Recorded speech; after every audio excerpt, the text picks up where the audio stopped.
together. Signs of spring around New York these days, and the Mets are trying to get their bats going at the same time. Terry Collins trying to figure out who to play on a daily basis. Meanwhile, the Buccos are in town with one of the best center fielders in the game. Andrew McCutchen makes his way into Citi Field tonight as Terry takes on the Pirates. At Citi Field in New York, the New York Mets play the Pittsburgh Pirates. And a pleasant good evening, everybody, and welcome to Citi Field. Gary Cohen, Ron Darling with you tonight as the Mets open a 4-game series against the Pittsburgh Pirates. Pittsburgh off to another good start. They'll throw 3 left-handers in the first 3 games of this series. And, Ronnie, with the Mets struggling to score runs at home, just 22 runs in their last 9 home games, Terry's trying to figure out who to play on a nightly basis. A little different unit tonight. Well, he's just trying to shake up this lineup, so he's got all of his right-handed hitters in. If you look at the lineup, you're going to see that Juan Lagares is in there, Andrew Brown is in there. You're also going to see Justin Turner's in there. So Duda and Ike Davis are out.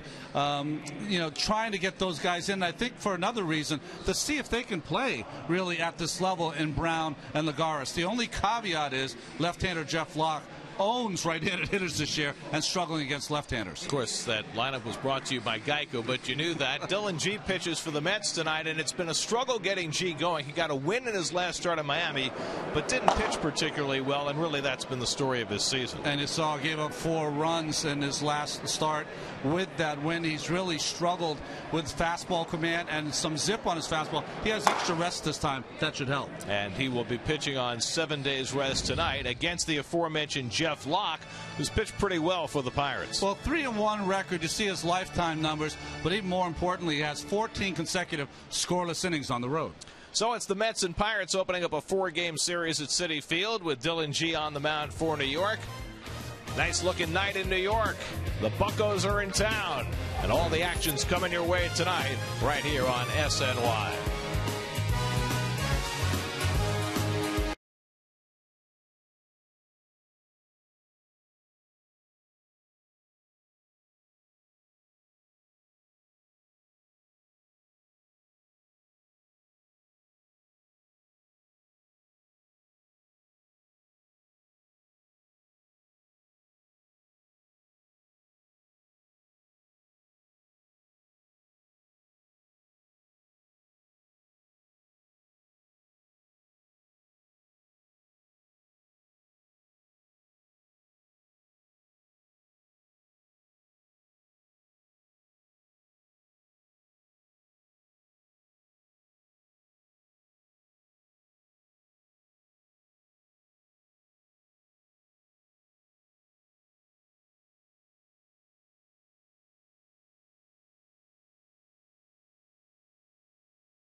Ball on SNY is brought to you by Audi, Truth in Engineering.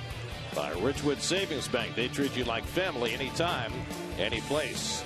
By Verizon Wireless. Enter to throw out the first pitch by playing the Verizon Moments of a Lifetime sweepstake at Mets.com/Verizon. And by your Tri-State Cadillac dealer. Visit CadillacTristate.com to search local offers and find a dealer near you. Meet the Wiggles. At an exclusive meet and greet this Sunday at Citi Field when the Mets host the Pirates at 1:10. The Wiggles will also be performing 2 songs live prior to the game. Visit Mets.com/The Wiggles for details and tickets. Let's take a drive around the majors, presented by Cadillac. Bad news for the Red Sox. Joel Hanrahan, the former Pirates closer, now on the disabled list for 60 days with elbow issues. He's going to see Dr. Andrews in Alabama. Second straight win for the former Met prospect Scott Kazmir. Struck out 10 this afternoon. Indians sweep the A's. Helped out a little bit last night. We'll talk more about that later, about the replay controversy. And also this afternoon, the Nats got 3 in the first. Survived a Matt Tuiasosopo 3-run homer and beat the Tigers 5-4. 4 straight wins now for the Nationals. Dylan G makes his way in from the bullpen, getting ready to face the Pirates tonight. First pitch coming up from the big city in just a moment.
Here. And here is your Hyundai Pirates starting lineup. Starling Marte, who has led off games with hits 63% of the time. That's amazing. He's off to a great start for the Pirates. Andrew McCutchen is heated up. Russell Martin back in the lineup after missing a couple of games. The native New Yorker Pedro Alvarez has been struggling. The veteran Brandon H filling in for the injured Neil Walker at second, as the Pirates, who are 18-15 on the year, take on Dylan G tonight. Well, it might be a perfect team for Dylan to start against in 3 starts against the Pittsburgh Pirates. He's only given up 4 runs in 21 innings and is 2-0. The Jaguar numbers for G this season. Walks are better than they were in spring training. And defensively behind Dylan G, the Lexus Mets defense, Brown, Lagares, and Bird in the outfield. Right to Tejada, Murphy, and Turner. We talked about Ike Davis on the bench. John Buck every day. John Buck doing the catching. G's last start was against the Marlins, and he had trouble getting people out. He lasted 5 innings, gave up 9 hits, gave up 3 first-inning runs, somehow able to survive through 5 and wound up with a win as the Mets scored that day and won 7-6. But the numbers are troubling, and so are some of the interior numbers. The velocity is down. The swings and misses are down. The strikeouts are down, and that's made it tougher for Dillon to compete so far this year. Glenn Hurdle, who at one time played for the Mets, now in his 3rd season as Pirate manager. I played with Clint for an entire season in '83 in AAA, and he had an unbelievable season after really being let go from the Kansas City Royals after he had been a phenom and on the cover of Sports Illustrated and was going to be the next great player. Wasn't to be.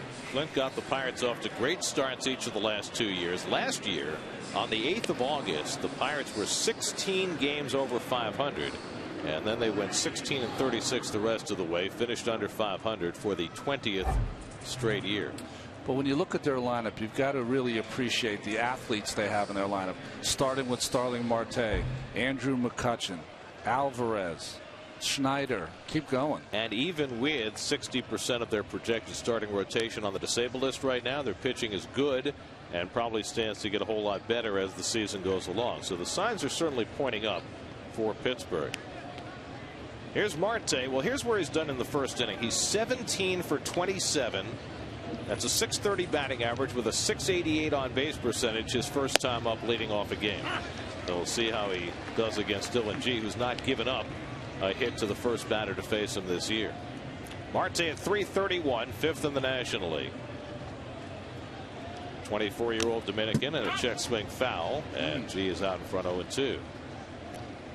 It'll be Marte, then Travis Snyder and Andrew McCutchen for the Pirates in the first inning. Pittsburgh comes from home, where they just lost to Felix Hernandez and the Mariners yesterday. A great pitching matchup between Hernandez and A.J. Burnett, who has been the Pirates' ace. And Marte able to flick away that slider, and it's still 0-2. Interesting that the second pitch of the game was up and into Marte. That's something that Dillon Gee wants to do more tonight. There's A.J. Burnett. Boy, he's had a nice stay in Pittsburgh so far, hasn't he? Pitched very well in defeat yesterday. Mets will not see AJ in this series. Of course, he began his professional career in the Mets farm system. 0-2 to Marte, and he lifts one foul. Marte will strike out. He's already fanned 31 times this year, but a .396 on base percentage. He's done a terrific job in that leadoff spot after being called up midseason last year. You can really see the difference in velocity. That pitch upstairs is a pitch when Dillon Gee first came up, was a strikeout pitch for him, fouled off that time by Marte. And he gets Marte with the changeup and strikes out the first man to face him. Well, I think a good approach so far by Dillon Gee, trying to go up and in, and then finishing him off with the breaking ball.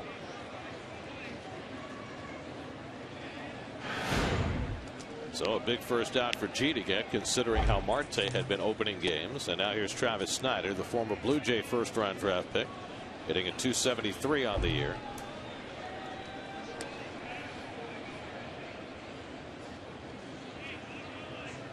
Well, last year the Pirates came to Citi Field, and Travis Snyder made maybe the best play ever made in this ballpark. It's always reminiscent of, I remember one of the best catches I saw on video, and it was maybe 25, 30 years ago, when it was in the Japanese league, and one of the Japanese left fielders got on top of the fence and made the catch. That was as close to that catch I've ever seen. Of course, then there was Rodney McRae going through the fence in a minor league game.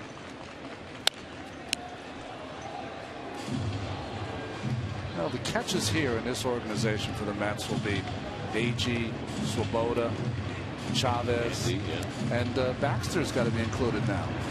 Certainly because of the import of the catch, if not necessarily the degree of difficulty. Justin Turner playing first base tonight, looking in for the signs. 1-2 to Snyder, who was picked up last year in a deadline deal for pitcher Brad Lincoln, who went to Toronto. We talked about Gee's fastball and how that velocity has diminished. Last year he averaged 90.2 miles per hour with the fastball. This year 88.1, more than 2 miles per hour slower on average. Turner looking for the signs. What does that do exactly? Well, if you're at first base and you know it's going to be a fastball, you can favor that the ball might be to your right.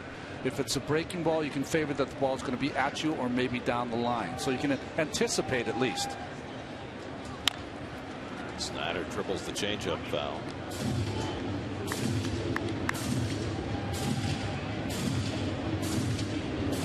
Ike Davis sitting tonight, as is Lucas Duda, against the left-hander. Interesting calls by Terry Collins with his lineup tonight. We addressed it a little bit during our open. You've got a struggling player in Ike Davis, who the Mets need to get going to have any offensive success. And the Mets have been playing very few games lately. Before this homestand, they had played only 2 games in 5 days because of rainouts and off days. And now, third game of the homestand, he's sitting down, and the Mets will face lefties the next 2 days as well. Well, you know, Turner is hitting about 380 when he starts games, but how are you going to get Ike Davis straightened out if he's not on the field? Here's ball 4, and so after getting ahead on Snyder, G loses him to a walk. So 1 out and 1 on, and now Andrew McCutchen, who got off to a slow start this year, but he's made up for it lately, hitting .438 over his last 8 games. This guy is cool with a capital C. He just got a walk that looks like a star. Still only 26 years old, and he is a National League superstar. First round pick back in '05 out of high school in Florida. This is a Pirates lineup that's stocked with first round draft picks. That's how you build your team. It's been a lot of dark days for this franchise since their last winning season in 1992. But McCutchen is the cornerstone of how you rebuild. Wow. Led the league in hits last year, second in on base percentage, second in slugging.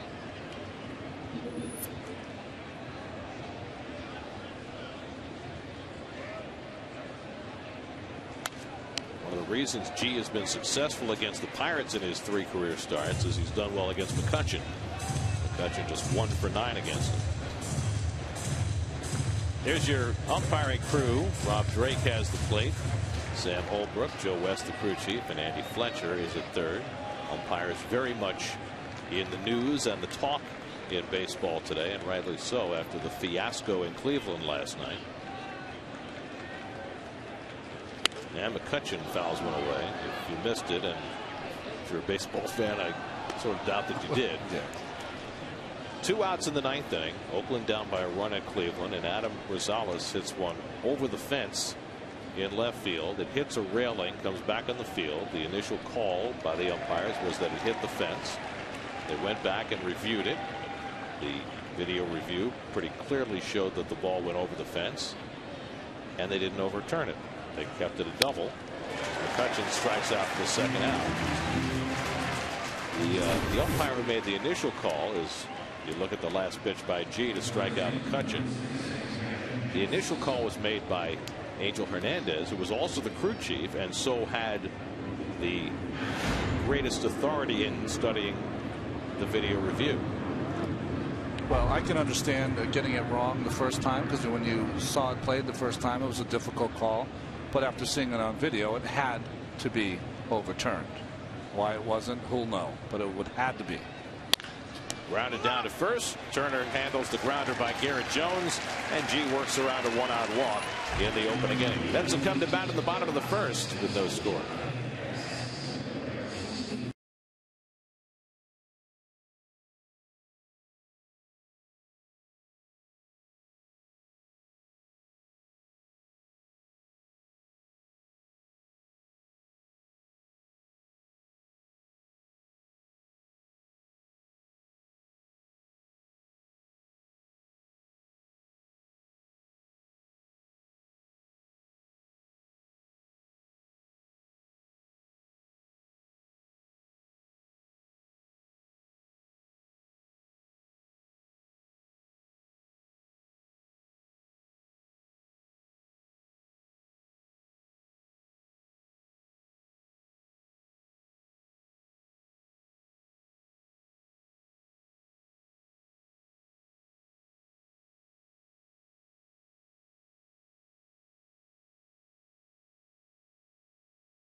Wise brought to you by Modell's, throwing out the first pitch tonight with Stanley Simon from Staten Island, winner of the Joey Glick Lookalike contest.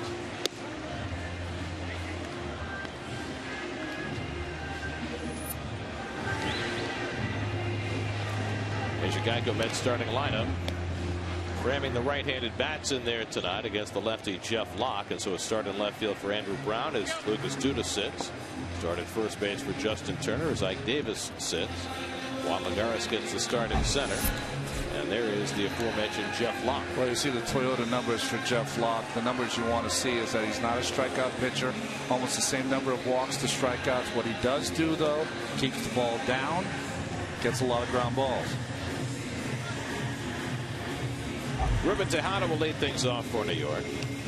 Ruben, who's hitting .300 against lefties this year. 3 for 3 in his career against Locke, whom the Mets beat up in a late September start here at Citi Field last year.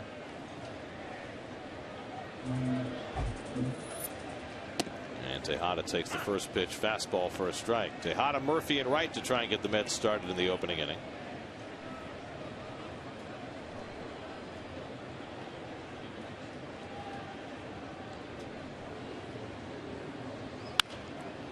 Leadoff has been a troubling spot for the Mets all season.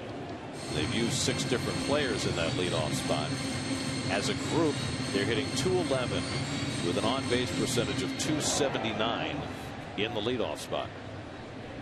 So Terry Collins has tried to mix and match to find the right guy. It's Tejada tonight against the lefty.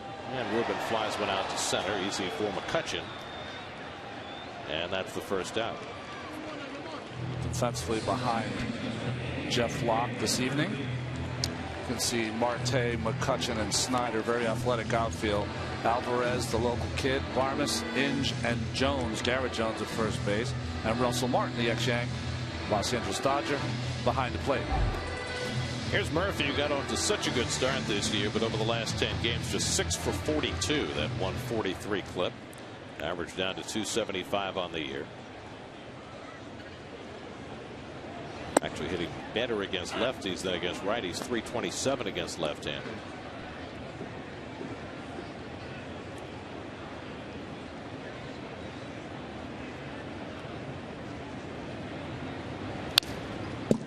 And Locke gets ahead of him 0-2.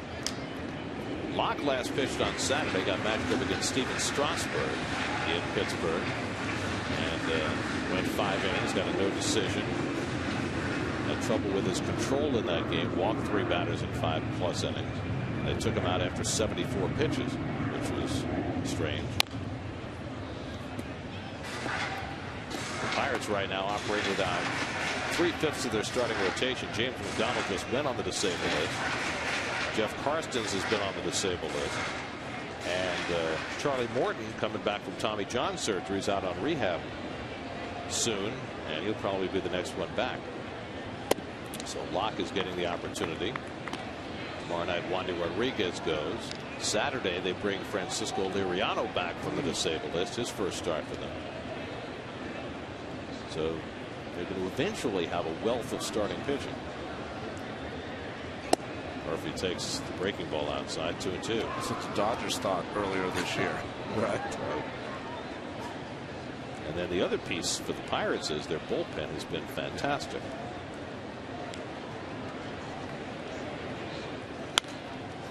Foul back by Murphy, right toward camera 2. Al was busy getting out of Dodge. He wanted no part of that foul back. He was trying to catch the ball with the camera, which could be like a $70,000 mistake. The bottom of the inning always produces this interesting lighting. Look at Murph. It looks like he's backlit with the sun. Grounded down to Jones at first base, and flipped to Locke for the second out. So 2 out and nobody on, and David Wright will come to the plate. Wow. Well, that's coming off the glass in that Verizon building and into the hitter's eyes. Reminds me of something like from The Natural, right? This is one of those things where for some hitters, sometimes you just pull that brim of your cap down a little bit, try to shade your eyes. Doesn't seem to be in the face of the right-handed hitting David Wright, but seemed to be a problem for Murphy. Certainly more of a problem with a left-hander on the mound coming out of that side as David takes inside. That's not great either.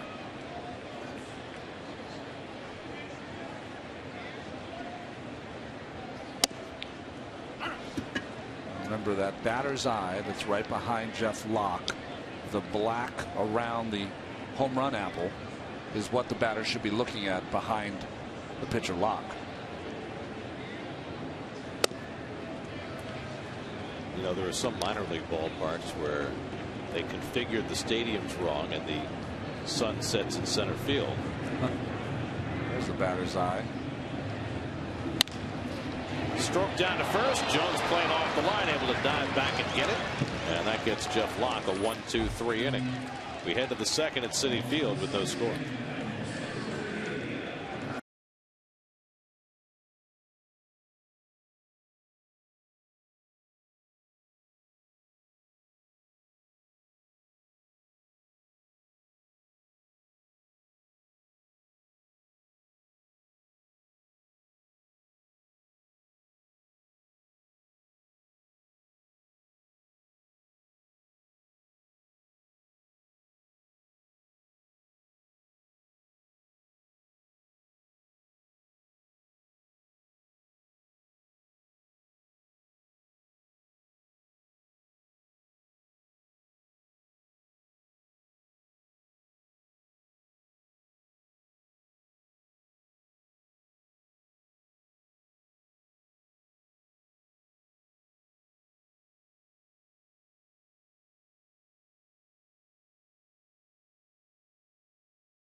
Yorker about the best pizza in the city. That might be close. John's on Bleecker Street. Yeah, Bleecker Street, right off 7th Avenue. If you want to make it over there. No slices, though. just pie. Jeff Locke, after working a 1-2-3 first inning. Find it pretty interesting. He's talking to bench coach Jeff Bannister and not to Ray Searage, the pitching coach. Well, Ray Searage could be working on hitting. You know, he's got that 1,000 career batting average as a Met. I used to occasionally ask Bill Robinson about hitters. He'd sometimes give you the scouting report how they were approaching him. Here's Russell Martin, who's sat out the last couple of days with a stiff neck, back in the lineup tonight. And Martin got off to a dreadful start after signing a free agent contract with the Pirates. Just 2 for his first 31. He's made up for it since. He is raging hot right now. Martin surprisingly signing with the Pirates, 2-year deal, $17 million, and spurning the Yankees in the process. And we'll see what he's done since that difficult start.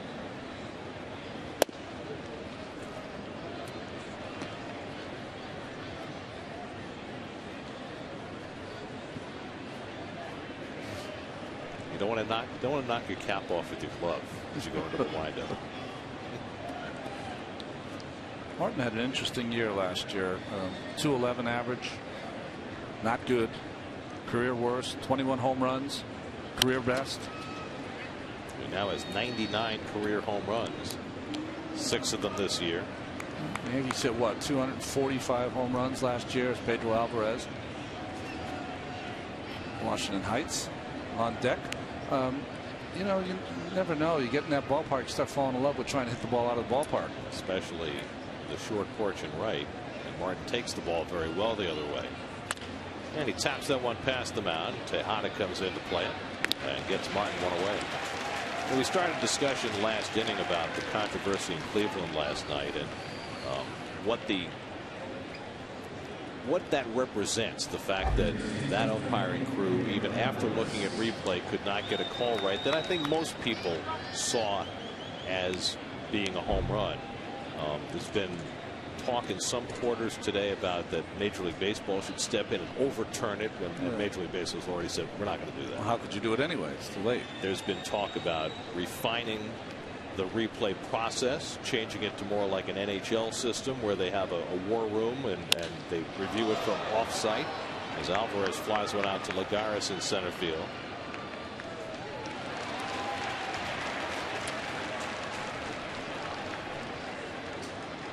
That's the tweet of the game. That's from our old buddy Paul DeDuca saying Angel Hernandez missed a call and the replay. Another option would be to have an umpire, a fifth umpire who sits in the press box or some other place in the ballpark, travels with the crew, and maybe they rotate that guy and he has charge of the replays. But I think there's a larger issue here, and I don't know how you feel about this, Ronnie, and that is the general competence of the umpire. I mean, an umpire should be able to look at that replay and make the right call. You know, I think the quote was we didn't 100% see that we could change our call, our original call, which is I don't know how else to put it. I mean, it's as bad can be. All you have to do is take a look at that once. I would look at it twice to make sure my eyes were seeing the right thing. All you do is see it once, and you could tell that it hit off the railing, especially the way it caromed back onto the field. Now, there is a caveat to all this, and that is that there was no side angle. All you saw was the straight-on shot, and perhaps somebody could see it differently. And if the game were a national game, as Inge is hit by the pitch, he goes to first with 2 out. There might have been an angle along the outfield fence, and it would have been more obvious that the ball was out of the ballpark. And the other caveat is that, you know, the NFL has been doing this replay thing a lot longer than Major League Baseball, and they don't always get it right either. So the question is the replay system wrong, or do the umpires just have to be better? Umpires have to be better. To me, when I think about it, it's almost obstinance that they had made a call. They saw a call that they could say to themselves, you know what, it's not 100%, so we're going to stick with our call. And you know what's obnoxious about it is that we're not talking about Adam Rosales. We're not talking about the Oakland Athletics, who are trying to mount a great comeback. We're talking about Angel Hernandez and his crew. And that's beyond me. You got to get that play right. Clint Barmas, the number 8 hitter. And then there was the addendum at the end of the game when the pool reporter went in to interview Angel Hernandez. He would not allow her to run a tape recorder, which is absurd. I mean, and that just shows the arrogance of the individual umpire in that case. So that's something Major League Baseball's got to work on. They have got to improve the quality and accountability of their umpires, period. And this particular umpire, and you know, you hate to single him out, but frankly, he singled himself out. He's been involved in a lot of controversial and wrong decisions over the last decade and a half. Well, he's not considered. He's considered an umpire that's very opinionated. He's very fiery. He's a guy that'll come at the players at times. But I'm really about getting a call right. And if you can't get a call right after the replay of it, then there's something wrong with the system to me.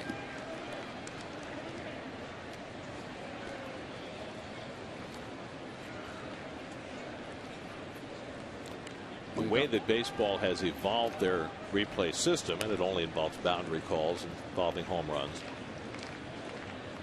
is that 3 of the umpires go down and look at the video, including the crew chief, who in this case was Angel Hernandez, who had made the original call. Yeah, one stays on the field, of course, to you know, to take care of any situation that might happen on the field. Be very interesting how that call would have been made if that had been October baseball. 2-2 to Barmas. Hit sharply. One hopper for Tejada and makes the flip to Murphy to end the inning. A hit batsman and a man left on. Middle of the second. John Buck to lead off in a scoreless game.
Trivia question for tonight. Clint Hurdle played 59 games with the Mets. Which current Major League manager played the most games for the Mets? I think I've got that one. I'm thinking north of the border, but no. Yeah? There's nobody else, I don't think, unless I'm missing somebody. John Buck leads off for the Mets in the second. Buck in an 0 for 14 skid right now. And takes a fastball for a strike from Jeff Locke.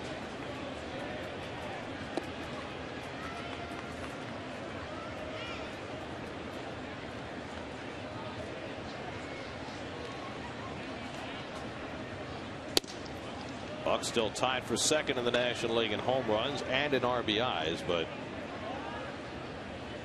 it's been rough for Buck over the last week or so. His on-base percentage down to .272 for the year. John Buck is a free swinger. So what has happened now, they're throwing him less strikes. He's still been going after it. And I think the other thing that has happened is pitchers read the paper too, and they see those 10 home runs. They see those 29 RBIs. They've been much more careful with John. 1-2 from Locke, and the changeup outside. 2-2. It'll be Buck, then Justin Turner and Marlon Byrd. That's with an almost all right-hand batting lineup tonight. Murphy, the only left-hand swinger against Locke, which is interesting considering that Locke's numbers are backwards this year. He's actually been tougher against right-hand hitters than he has been against lefties. Sinker baller who throws a good changeup. Sinker ball, changeup, his breaking ball is his third best pitch, which is usually the equalizer for the left-handed hitter.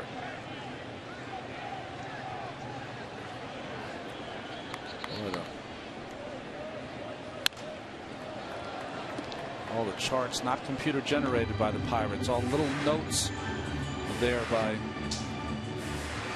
that they are checking out. I know that Dave Duncan used to do all his by hand also, his defensive charts. That's a lot of notes. Buck hits one the other way for a base hit. Haven't seen too many of those from John this year. Sharply hit to right field, and the Mets have their first base runner of the night. I was watching John in batting practice today, almost exclusively going up the middle and the other way, trying to work a little bit on his stroke and not be ahead of that fastball. That's a good swing right there. Hands back, drops him inside the baseball, and solid contact to right. Picture perfect. So here's the red-hot Justin Turner. After Buck snaps out of an 0 for 14 skid, Turner, who's been swinging the bat better than anybody on the ball club lately, now getting a chance to play a little bit more. Played his first ever inning in the outfield in last night's game. Played the ninth, and all he got to do was watch one sail over his head into the stands.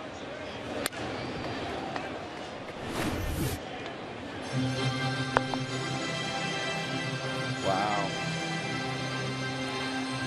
Pretty interesting, isn't it? Yeah, the pitches that they'll chase, each hitter. Wow. Approach is APPRO. Approach to the hitter. David Wright's strength, fastball middle in. So there's Oppo, now there's APRO.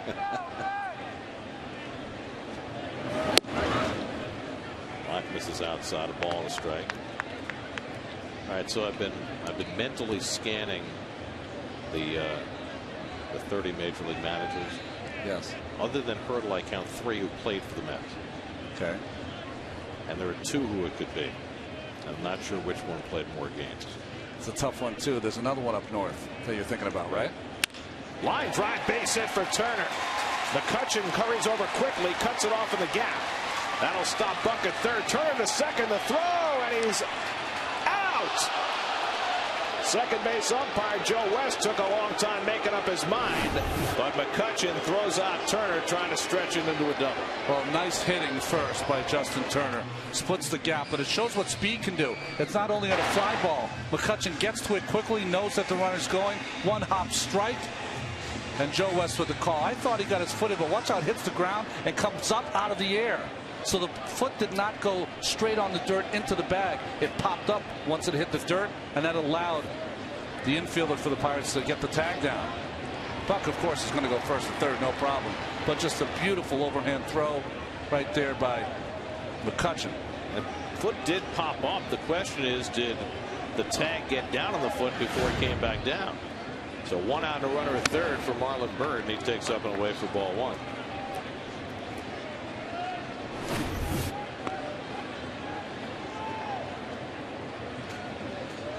Let's see, foot goes up, and I think the foot came down before he tagged him. I agree. Inge was in a good position. He put the tag down. You can almost say the ball kind of beat him, but the tag was not applied, much to the dismay of Turner. So it's an 8-4 put out for the first out of the inning as Locke gets the curveball over to Byrd, 1-1. See, the foot's on the bag. The tag not yet applied. Not many center fielders in the league make that play. Now, what it was afterward, the front foot came off the bag. Slides off. Now, was the tag still applied at that point? Maybe. 2-1 now to Byrd. I think that was more of Joe West being an old school umpire. We're talking about the umpire so far, and he's the guy that rose through the ranks. If the ball beats you, you're going to be out.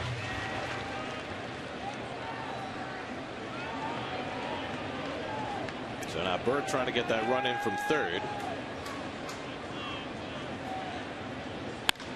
And hits it in the air to right. Not all that deep. Buck very slow at third. Snyder's got a good arm. Now Buck's going to try it. Snyder's throw is a high one. Goes all the way to the pitcher backing up. And the run comes home. Sacrifice fly for Marlon Byrd. His 13th RBI gives the Mets a 1-0 lead.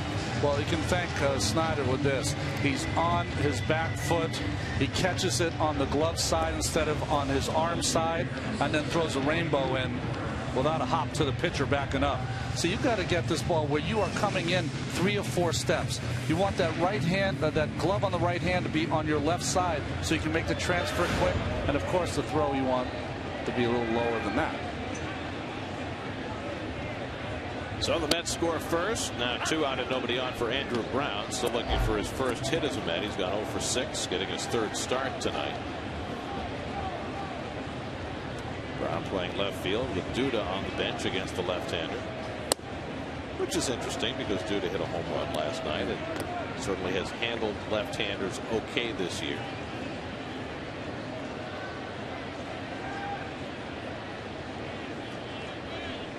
When we first came, when we saw the lineup, you and I both assumed that Lucas must be, you know, tight or, you know, maybe had nursing a little tiny injury and not going to be in the lineup. But to me, it looks like a lineup that the Mets are trying to decide if Lagares or Brown, giving them some consistent at bats and see if they can help the ball club.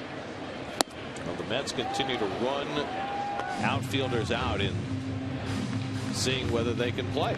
And at this level, they've already sent a couple down to the minor leagues after slow starts. And Brown getting an opportunity now. Lagares on deck. Neither one of them has hit much yet. Locke runs the fastball inside. It's 3-2 to Brown.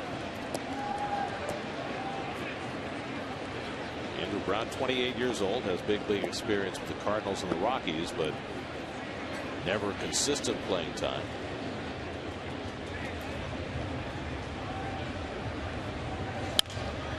Reaches for the fastball, fouls it off. No, Gary, the one thing I see in Brown so far, and it's very few at bats, he does seem to have kind of a longish swing like Colin Cowgill did. Very powerful swing, but a little long. Again, the 3-2. And just inside, and Brown works out a walk. So Locke issues his first walk of the game. And that prolongs the inning. We'll see if this catches any part of the plate. Looks like a pretty good pitch to Russell Martin, the catcher. Well, if you're going to make an argument that was off the plate in, you can say yes, just barely. That was bad analyzing, and used to be a pitcher analyzing. That's what that was. I thought it was a strike when I saw it first. There's Juan Lagares making his 6th start, just 2 for 19.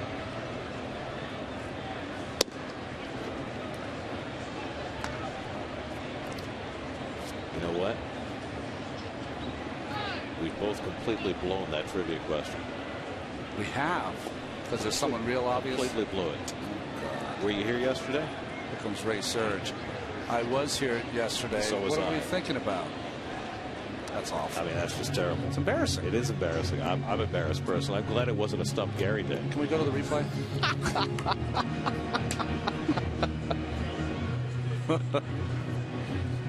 So Ray Searage, always the answer to a Mets trivia question, because Searage, the only man in history who has a 1,000 career batting average and a 1,000 career winning percentage as a Met. Jeez. That's when it's time to retire, right? It was interesting. Ray Searage, when he first came out, all the talking was to Russell Martin, the catcher, and then he proceeded to talk to Locke. So he wanted to get something through to Martin first before he went to his pitcher. So Locke, who's thrown 22 pitches already in this inning, he's already thrown ball 1 to Lagares with Brown at first and 2 out. And now behind Lagares 2-0. No, that never happened to me in the majors, but it happened in minor leagues. I won't say who because I don't want to embarrass him.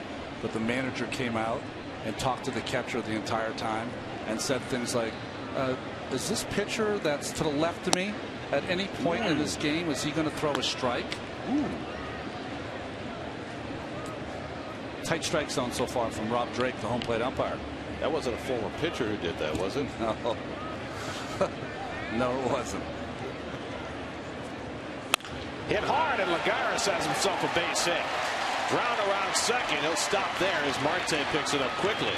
So Juan Lagares is his 3rd big league hit, and the Mets' 3rd hit in the inning. Well, successful so far with this new lineup. Brown gets on with the walk. A nice level swing here from Lagares.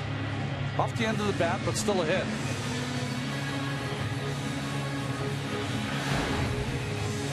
So that'll clear the pitcher spot if nothing else, as Dylan G comes up with 2 out and 2 on. Dylan's 1 for 11 this year. Has 6 career runs batted in.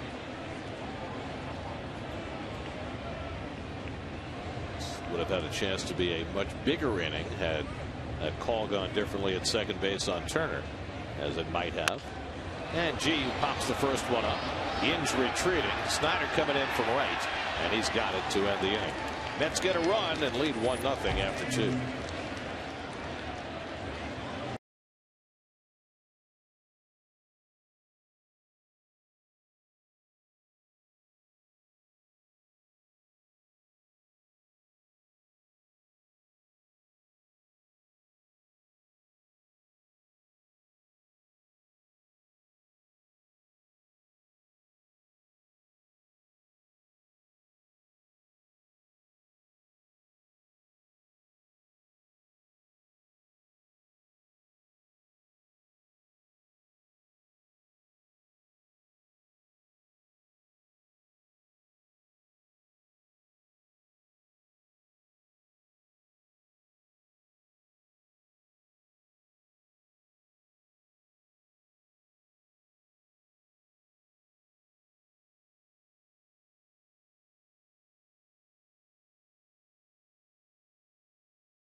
Subway. You can listen to all Mets games on Sports Radio 66 and Sports Radio 101.9 WFAN.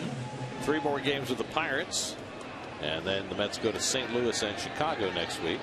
It's supposed to be in the 80s in St. Louis. They're the city probables for the remainder of the series. Sean Markham goes tomorrow against Wandy Rodriguez. John Neese against Francisco Liriano Saturday. And Matt Harvey Day is on Sunday. Jeff Locke leads off, looking for his first hit of the season. Just 1 for 25 in his career.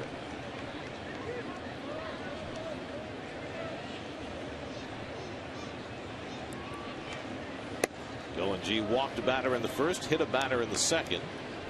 Pirates looking for their first hit off G, who has had troubles in the third inning this year. In fact, 4 of the 5 home runs that Dylan's given up this season have come in the third inning. Locke hits a one-hopper down to right. And David throws him out, one away.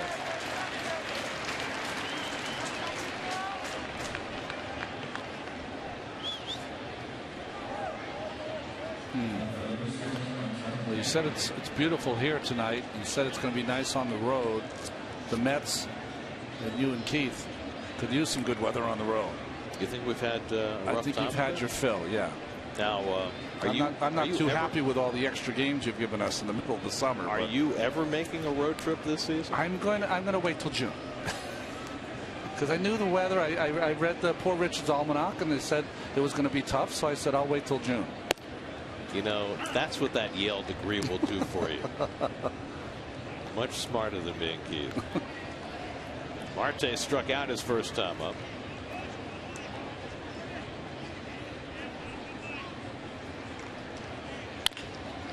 And a slow ground ball. Tejada charging against Marte's speed and throws him out by an eyelash for the second out.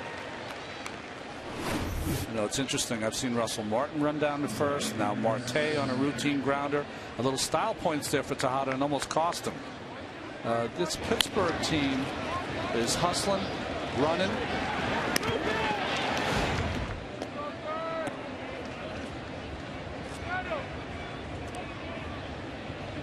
So 2 out and nobody on, and now Travis Snyder, who walked after G got ahead of him 0-2 first time up. And a first pitch changeup for a strike. Well, we've documented Dylan G's woes this year, but the interesting bottom line on Dylan this season is he's just pitched way better at home than he has on the road, whether the weather's been hot, cold, or anywhere in between.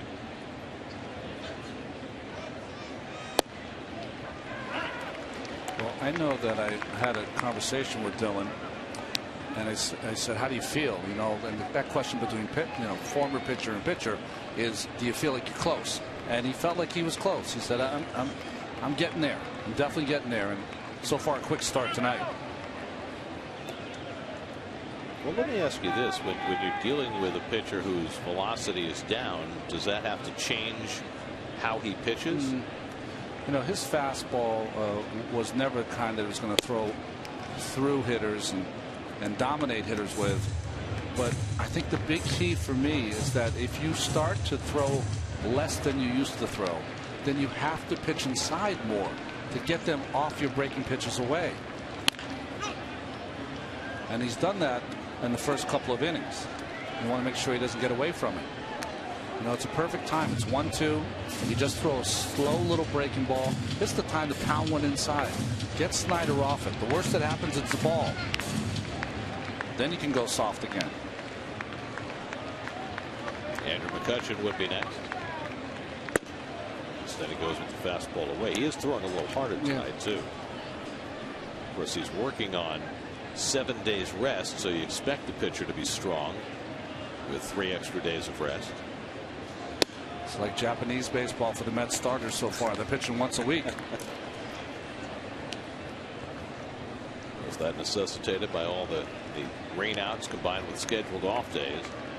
Matt Harvey pitched on the 8th day. So did Jeremy Hefner. And G doing the same tonight.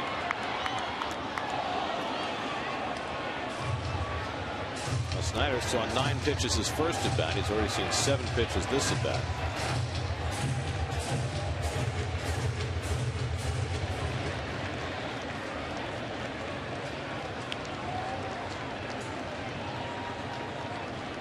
Again, the 3-2, and he walked him again.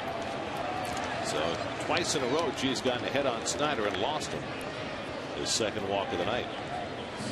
Again, McCutchen to the plate with a man on. McCutchen, a strikeout victim, his first time up.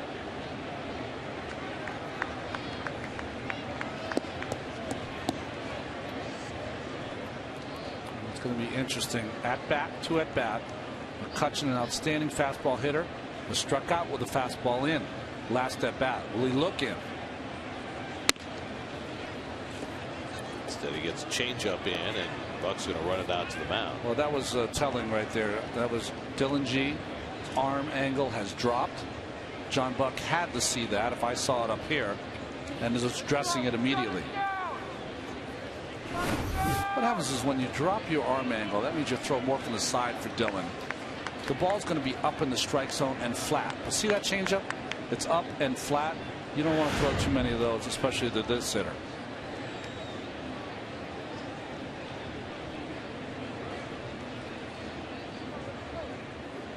Snyder at first. McCutchen takes the pitch high, and it's 2-0. McCutchen slowly but surely has rounded into one of the best players in the National League. It took him a couple of years, and the Pirates were able to have patience with their first round pick. They weren't going anywhere when he first came up in 09.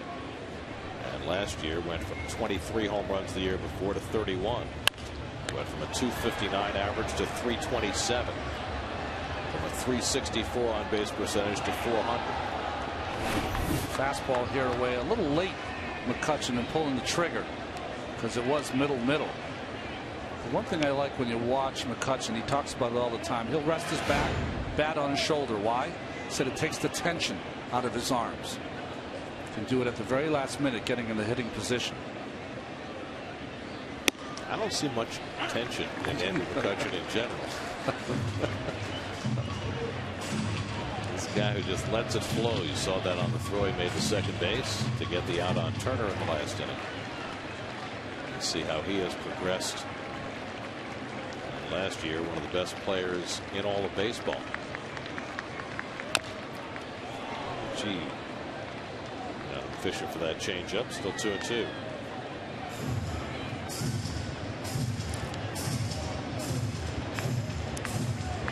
Garrett Jones on deck.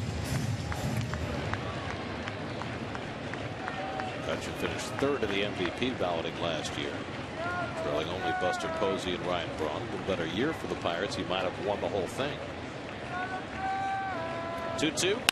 Hit sharply, base hit into left side. Snyder will go first to third as Lagares gets it back in, and the Pirates have runners at the corners with 2 down. That's the first Pittsburgh hit of the night. Well, tries to come in with the fastball, but catches more of the middle of the plate. We talked about it first at bat. He struck out on the ball, middle of the plate in, this time ready for it. And you see that lead runner, Snyder. You see in relation to the baseball, he can see that Lagares is not going to get to it in time. Easy for him to round second base and take third. Good read. So now a chance for Garrett Jones, who grounded out to first base in the first pitch he saw in the opening inning. First and third and 2 out. And a first pitch change up off the plate for ball 1. Garrett Jones, a guy who was originally drafted by the Braves.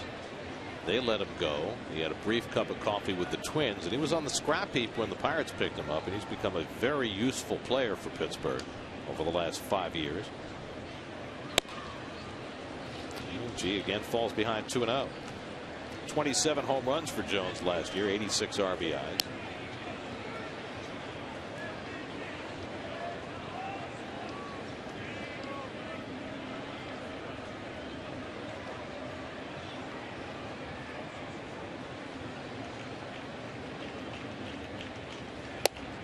And a 2-0 changeup misses. And now G's behind 3-0 with Russell Martin looming on deck. You know, this has been one of the themes for Dan Warthen's crew, especially the starters, is that when they get in a little bit of trouble, they start to nibble. And that's 3 straight changeups here to Garrett Jones, all 3 for balls. Swinging, taking, strike, 3-1. And you know what I mean by that? I think that they're not trusting their fastball when they get in key situations. Got to get ahead if you're going to limit the opposition with risk.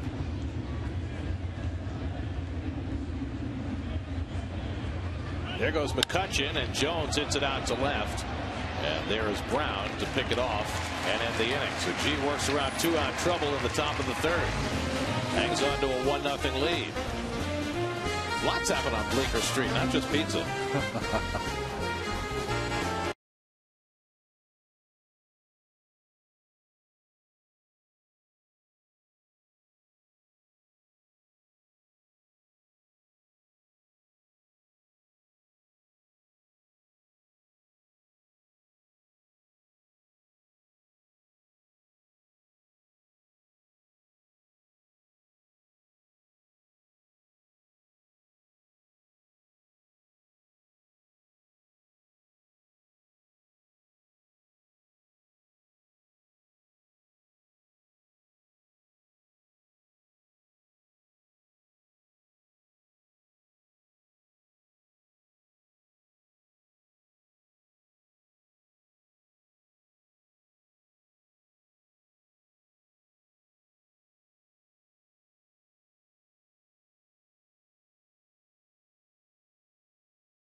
Baseball history brought to you by Infinity. Dallas Braden on May the 9th, 2010, threw a perfect game against Tampa Bay. One of 6 perfect games in the last 4 years. There have only been 23 in history. Tampa Bay had been perfect gamed the year before by Mark Burley. It's almost 7 in 5 years. Might have been 7 in 5 years if there had been instant replay on plays at first base. There you go. That's right.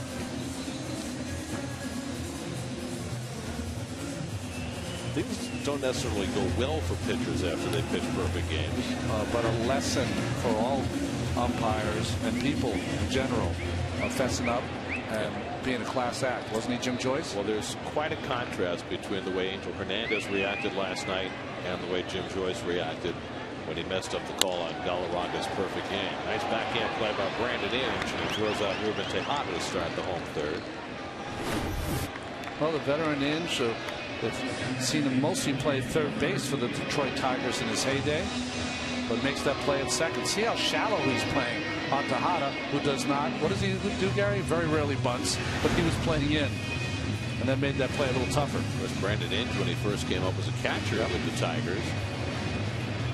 Has been able to transition and play all over the diamond, filling in at second for Neil Walker right now. Here's Daniel Murphy with 1 out. And he takes a fastball for a strike. That's able to scratch out a run in the second inning on a sacrifice fly by Marlon Byrd. Well, Murphy strokes 1 foul, but over the last 9 home games coming into today, there's been very little happening offensively for the Mets. They got off to a great start at home, but just 2.4 runs per game over the last 9. Well, a big time drop off in the home runs. 17 in 17 games, but still a lot of that done early. Murphy grounds one down to Garrett Jones at first. He'll take it himself, and quickly there are 2 out.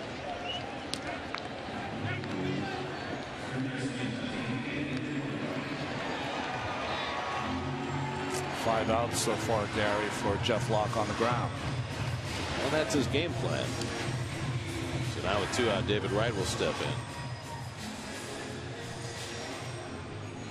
Well, we were able to sneak a peek at the Pirates scouting report on David Wright. Well, David would like to take a sneak a peek at that himself. See approach, what he'll chase. Right-handed pitcher, left-handed pitcher, what they should approach right. Great stuff. And of course that changes, at times. Sure. I mean, one of the things on there, for instance, says swings 3-0. How often have you ever seen David swing 3-0? Maybe once? Well, that's all it needs to take. You have one scout here, advanced scout. Right. We'll see him swing one time at a 3-0 pitch. That's in the book.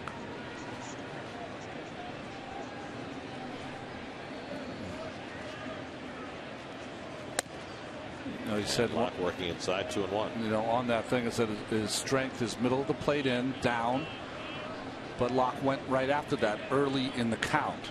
Later in the count he'll want to go up in the strike zone or down and away. It's like having a hitter who's a first pitch fastball hitter, likes to swing first pitch. Doesn't mean you can't throw a fastball, just throw it a little lower, sink it a little more. You can get a one pitch out. Now Locke behind on right, 3-1, and doesn't even come close. So David draws a 2-out walk, the 24th walk he's drawn this year. And you wonder at this point, Ronnie, with all the struggles in the Mets offense and nobody really around David swinging the bat well, is there any reason for the opposition to challenge him this time of year? With all respect to John Buck, who's hitting behind him tonight, if I have a chance not to pitch to David Wright, I'm not going to pitch to him. He's the guy, quintessential guy that you say, do not let him beat you. So you're going to go after Buck, you're going to go after Ike Davis if he's behind David, or Lucas Duda. Buck hit a hard single to right field his first time up and came in to score the only run in this game. For Buck, it was only his third hit to right field this year. The other two were home runs. We've seen him go to right field with power, not only this year but in the past with the Marlins. But to hit a line drive the other way, that was something very different for John. And he goes the other way again, but this one right at Snyder, and that retires the side. Mets with a walk lead one after 3, 1-0 New York.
Game with insider info and exclusive interviews. Plus, hear the latest in New York sports as Chris Carlin and Adam Shine debate the top stories of the day on Loudmouth, presented by Caesars Atlantic City. Now at a new time tomorrow at 5:30, only on SNY. Let's see AJ Burnett talking to Jeff Locke. That is something that has changed for AJ. You and I were both watching the game where he was interviewed and said, listen, I might not have been the best leader when I was younger, but I'm trying to be better now. That's admirable. It's nice to see. He's trying to impart the lessons that he ignored when he was a young player. Well, it happens. It happens, and good for him. that he's being a leader on that young pitching staff. Russell Martin leading off in the 4th inning and takes a strike. Martin grounded out to short his first time up. Well, AJ has always been a tremendously talented pitcher. You know, we saw that even before he made it to the major leagues, as Martin drives one to right, but right at Marlon Byrd for the first out. Traded away to the Marlins, where he enjoyed instant success on that very young Florida Marlins pitching staff, alongside Josh Beckett and Brian Dempster. I mean, they had such tremendous talent on that staff. You know, there were a lot of people that thought that A.J. Burnett might have had the best stuff on that staff, but did not always use it to the best of his ability. No hitter early in his career. 140 wins is 140 wins. The no-hitter when he walked 9, and AJ has even said, look, I want to throw another no-hitter because that no-hitter was not satisfying because he walked 9 batters. How many pitchers get to say that? Pedro Alvarez takes low, but even as recently as 3-4 years ago when AJ was pitching for the Yankees, he still hadn't matured as a pitcher, and now at age, what's he, 35? Yeah. He looks more finally like the finished product. Maybe doesn't throw as hard as he used to, but has learned how to pitch. I will tell you, it doesn't matter who you are. You play long enough in this game, you're going to have a lot of regrets on some of the decisions you make, whether they're on or off the field. And I'm with you on that one, AJ. It's been a rough go for Pedro Alvarez. He's kind of been the Pirates' Ike Davis so far this year. Second overall pick out of Vanderbilt in 08. Of course, grew up in the city, went to Horace Mann. Rare curveball from Gene. It's 2-2. He's kind of scrapped that pitch. Just a show me pitch again. Has not really gone back inside the left-handers and right-handers. Did that once, or tried to, against McCutchen, cost him a single. Maybe here. Runs that change up inside. It's 3-2. Brandon Inge waiting on deck.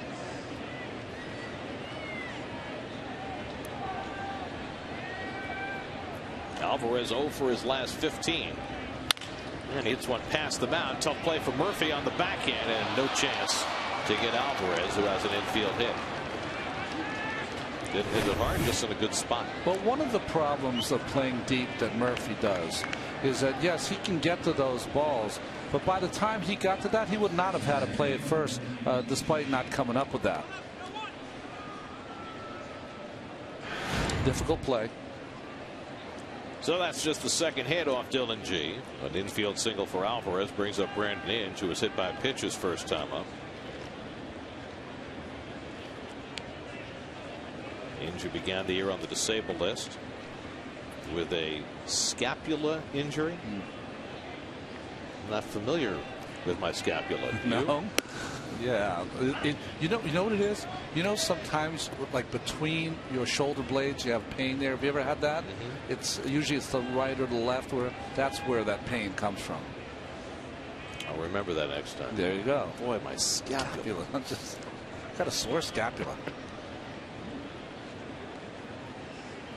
Inge hits a double play ball right to Tejada. Murphy with the easy turn for the 6-4-3 double play. That makes it an easy inning for Dylan G. Middle of the 4th, still 1-0 New York.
doubled it enough times. Clint Hurdle played 59 games with the Mets, which current manager played the most. It's not Bruce Bochy. It's not John Gibbons or Rod Gardenhire. It's Robin Ventura, who was right under our nose yesterday. 444. 3 years as a Met. You know what game I remember with Clint, though, is when he went over to the Cardinals and he took in a bat against Dwight, and Dwight hit him in the helmet. I don't know if you remember that, Gary. You were probably away at that time in 1987, I believe, maybe a little later. But scary moment. Oh, there's Gardy. Gibby only played 18 games as a Met. Amazing, right? It seemed like he was around a long time, but I guess mostly at the AAA level. If he hadn't broken his jaw on the last day of spring training in '84, he would have been the #1 catcher. And maybe Mets never would have traded for Gary Carter. Who knows? Yeah. Jeff Lott's allowed a run on 3 hits over the first 3 innings. Justin Turner had one of those hits, but was thrown out trying to stretch it. Marlon Byrd on deck. He has the only RBI tonight. Turner just really swinging the bat well, really seeing the pitch out of that pitcher's hand. Of all the hitters in the Mets lineup, so I exclude David because he kind of has his own approach. Turner has that approach down, the patiently aggressive. And he works the count full. Turner went 2 for 2 off the bench last night. A base hit his first time up today. He's reached base now in each of his last 4 plate appearances. And he has his batting average up to .386 for the year. 3-2 leading off the home 4th. There's probably not a great oxymoron there, patiently aggressive. But what I'm trying to say is that the thing about Turner is that when he does identify a pitch he wants to go after, he lets it fly. There's no tentative swings, no defensive cuts.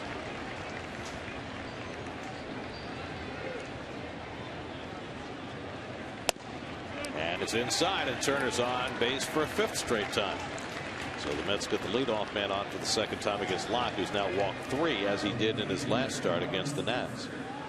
And that's really been the lone difficult part of Lott's season so far. He's now walked 19 batters in 36 innings. Well, both Russell Martin and Locke have not identified that the home plate umpire, Rob Drake, is not going to give them the pitch down and in. They keep going there on a 3-2 pitch to a place that they're not going to get a call. They've got to switch that up if they want to be better. He hates the Drake. Here's Marlon Byrd, who flied out to right and drove in a run his first time up. 13th RBI for Byrd. Turner at first and nobody out. Byrd takes outside for ball 1. I said if he wants to be better. I mean, he's only given up 1 run here into the 5th inning, but I'm saying if he wants to walk less people. Jeff Lott is 25 years old, grew up in New Hampshire, North Conway, New Hampshire. Not too many major leaguers make their way from the Granite State to the big leagues. For one thing, when do you ever get to play baseball? I mean, the baseball season is about 3 weeks long. Well, that's why he had a great April, 3-1. I mean, bad weather, ready to go. But there's been some good ones. You know, I thought that Chris Carpenter had the record for most wins for a pitcher from New Hampshire. I know this because I'm from that area. He's no longer with us either. Who has the most wins? Well, most starts anyway. Most starts. And I think it is most wins also. It's Mike Flanagan. Yeah. Of course, Bob Tewksbury was from New Hampshire as well. Grew up in Manchester. I think Tewksbury now, I'm not sure if he still works for the Red Sox, but he did. But he's kind of a sports psychologist and works with pitchers and hitters. No one did more with less than Bob Tewksbury. Couldn't break a plane of glass, but he was on the corners.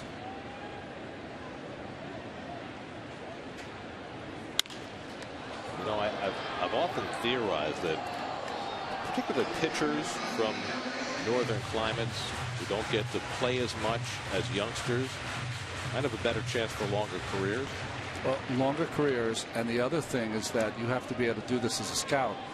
Their upside might be better than a guy that you see plays 130 games every summer on travel teams. I think it's harder for a position player to make it from northern climates just because you don't get as many reps. You don't learn the game the same way. Didn't bother Carlton Fisk. Strike 3 called, and Bird is out on strikes. He had a pretty good career. Fisk? Yes, he did. Now, I always thought that, and you know what? I said he didn't get this call from Rob Drake. Well, he did this time from Marlon Byrd, the veteran who probably thought that Drake wasn't calling that pitch. Caught all the plate, though. Yeah. I always thought that Carlton Fisk was born in Massachusetts and grew up in New Hampshire. Yeah, that's right. So 1 out and 1 on. Now Andrew Brown, who walked his first time up. Our crack statistician Dave Freed tells us that since 1990 there have been only 9 players from New Hampshire in the major league.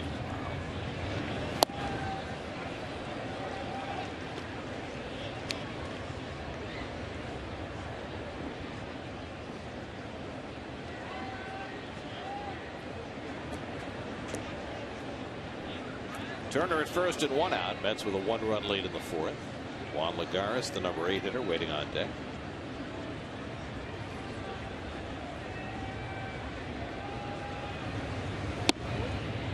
And the changeup off the plate.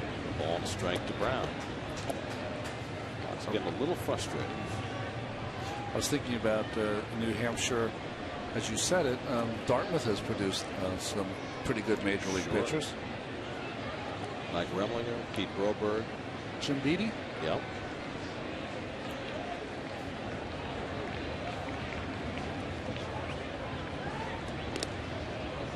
Turner has yet to attempt a stolen base this year.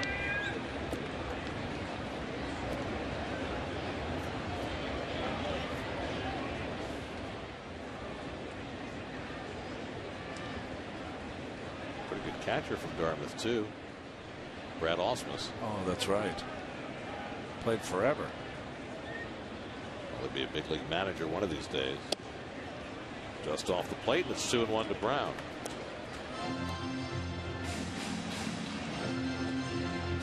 When you played at Yale, who was the best player in the Ivy League besides yourself at that time? There was a pitcher for Harvard. His name was Brown, Larry Brown. He was also the quarterback of the football team, who was outstanding.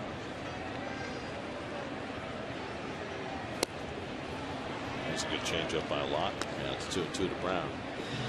In that league in those days was Army and Navy also that had some good players. They called it the Eastern Intercollegiate Baseball, IBL.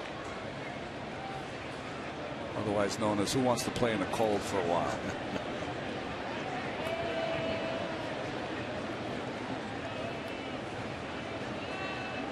Here comes the 2-2, and Brown takes inside. In those days in Columbia, we had a pitcher named Rolando Acosta, who was a great pitcher, but never made it in professional baseball, but he became a judge instead. Yeah, he's done all right. Had a good career. He was outstanding.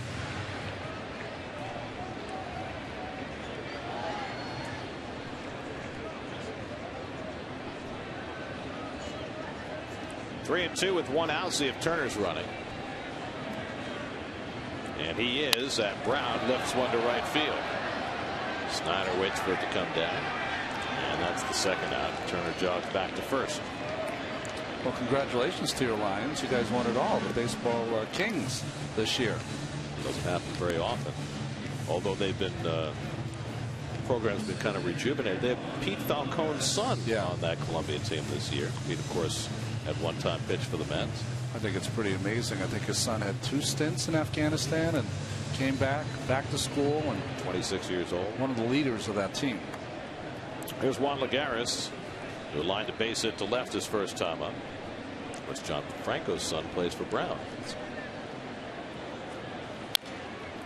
Lagares chasing that outside fastball, 0-1.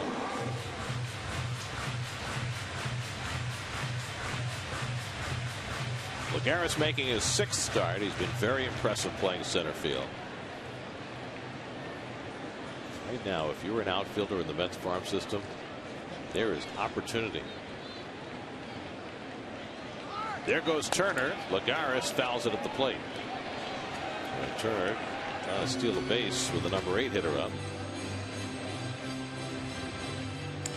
Well, they must have a read on Locke, who's thrown over to Turner at first base a couple of times to keep him close, but really went real early there.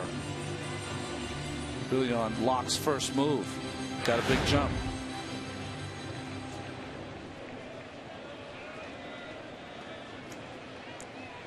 Now a 2-strike count to Lagares. And he grounds one to the left side. Barmas circles in and throws him out. And that retires the side. A leadoff walk, but the Mets strand Turner. After 4, still 1-0.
Baseball, a good friend, and a slice of pizza.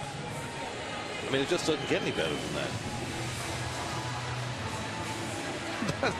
How about eating the pizza upside down? It's in New York. New York, you're full. You got to fold. Yeah. Here's your 5th inning recap presented by Heineken. Dylan G. 4 scoreless innings.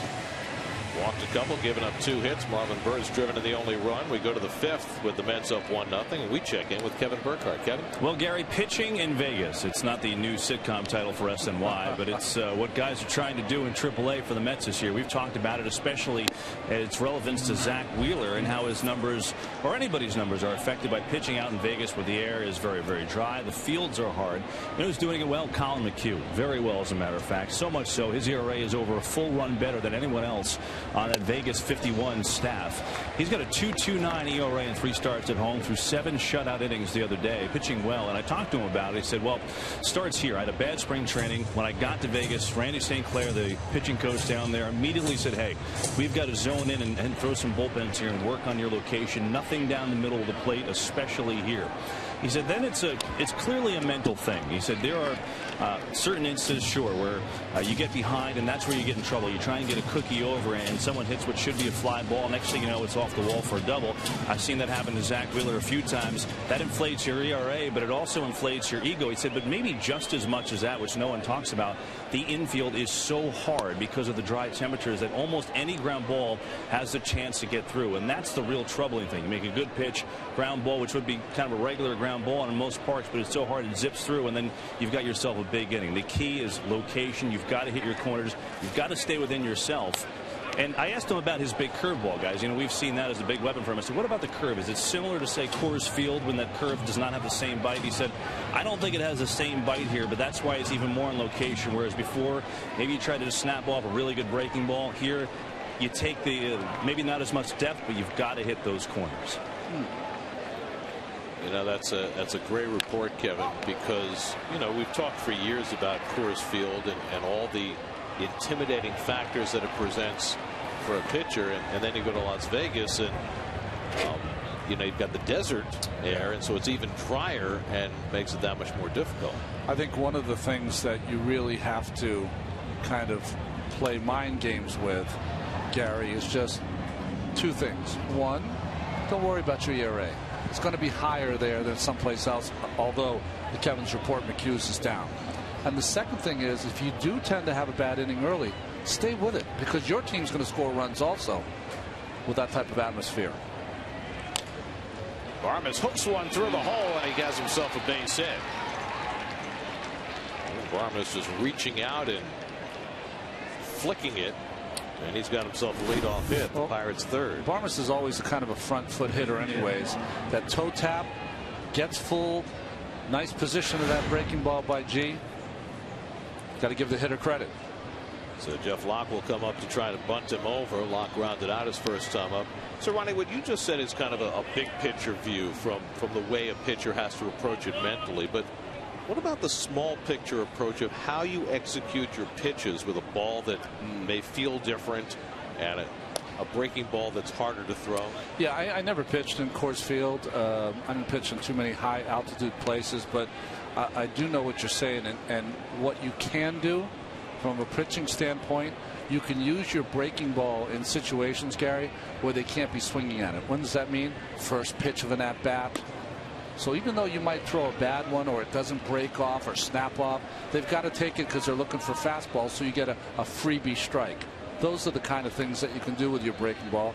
And when you get ahead and you want to go to that breaking ball, if you don't think it's going to break as much, then you got to bounce it and see if they'll swing over the top. So just like Kevin's report with Colin, we're being precise on where you throw that to make you a better pitcher. Locke gets the bunt down. G makes the play to first. 1-4 on the sacrifice, moving Barmes to second.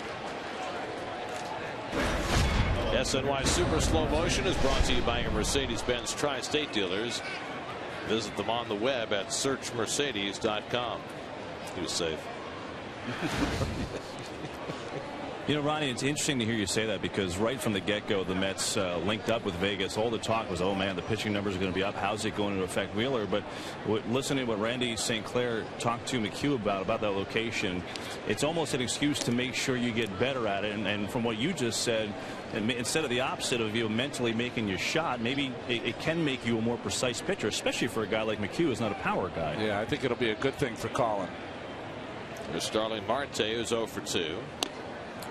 But Kevin, you show me a pitcher, they'll find a complaint with any park they pitch in. So that's how it goes. Let me ask you an odd question. When you pitch in difficult conditions like Vegas or like Colorado, is there any problem, you think, adjusting, coming back to more normal conditions, better humidity, sea level? I think it's almost like you get a birthday present every time you come back down from a place that has that rarefied air. It's just, you come in the bullpen, you throw, and you go, wait a minute, boy, that's really snapping today. So yes, it can make you have to make sure that you're aware of that adjustment when you get on the mound. Like an oxygen drunk. There you go. G ahead on Marte 0-2 with Barmes at second and 1 out. And the curveball misses inside. I'll leave you one more thought about Vegas from a hitter's perspective. I was talking to Andrew Brown, of course, just got here the other day from Vegas, and he said, you know, I agree with Colin McHugh that the field is so, I've seen them soak the field 20 minutes for the game, and it just evaporates. It's so arid out there. He said playing there is kind of like playing in a giant hairdryer. It's hot, muggy breeze all day long.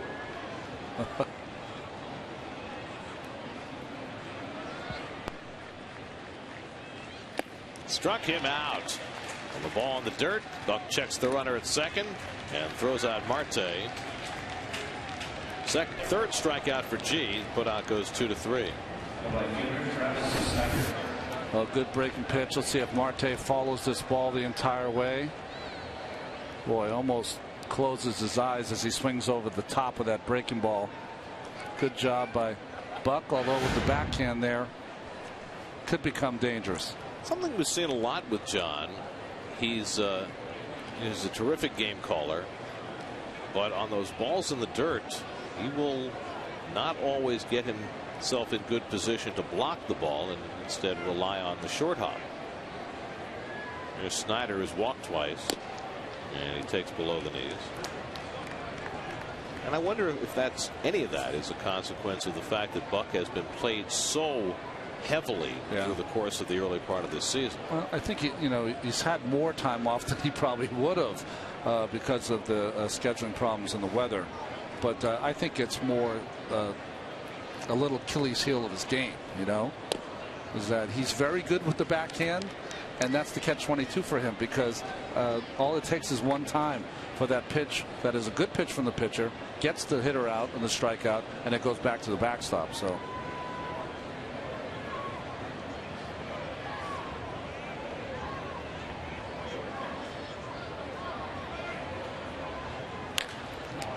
Popped up as Murphy tracks it. Side retired. So G works around the leadoff hit. 5 scoreless for G tonight. We're halfway through at Citi Field with the Mets up 1-0.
TV, the ultimate blog network featuring a continuous flow of sports news straight from the best New York sports blogs.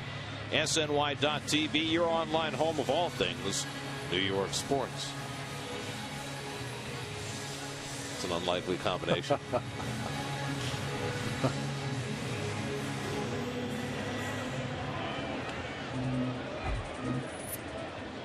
Dylan G leads off for the Mets in the home 5th inning. Dylan flied out to right his first time up. Facing Jeff Locke.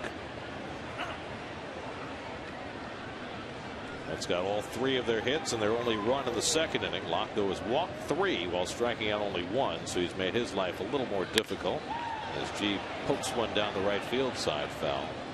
And it's 0-2. So Locke now in the season 19 walks and 20 strikeouts. I mean, the worst you want that is 2-1. 3-1 outstanding, and you get to the 4-1 guys. Those are the elite pitchers. G pops it up, and Jones, the first baseman, comes down to call in fair territory, 1 away. Well, Locke had a so-so start against the Nats his last time out, but his 2 prior starts in Philly and in St. Louis, he threw 13 scoreless innings.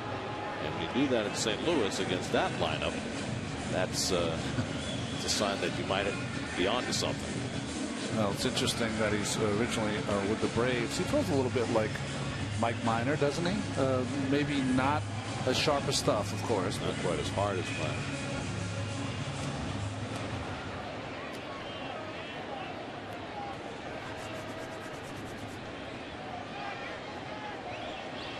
Now Locke faces Ruben Tejada, who's flied out and grounded out tonight, 0 for 2. The Mets continue to try to do some damage with minimal offense. They were able to win a 1-0 game on Tuesday night. Last night scored just 3 runs in their loss to the White Sox, and here they are with only 1 run through 4 1/3 tonight.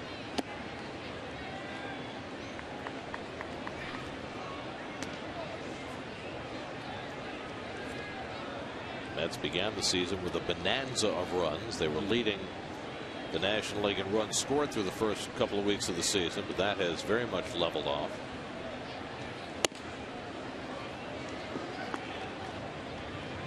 And it's no secret what has to happen for this team to start scoring. They need for their big guys to begin driving in runs. I mean, when you talk about Lucas Duda, who's sitting tonight, you know, you say there's been 7 home runs, but not a lot of RBIs and a low batting average. Ike, of course, we've talked about. He's having a similar season to last year. So it's kind of been David Wright and whoever else is hot that night. And I should include Buck. Yeah. Sorry. And while you certainly expect there to be pitching reinforcements for this team as the year goes along, because the pipeline has begun with all the young starters in the Mets farm system, other than Travis d'Arnaud, who's, you know, sitting out with a broken foot right now, there really isn't a lot of position player talent bubbling up at the top levels of the farm system ready to save the day.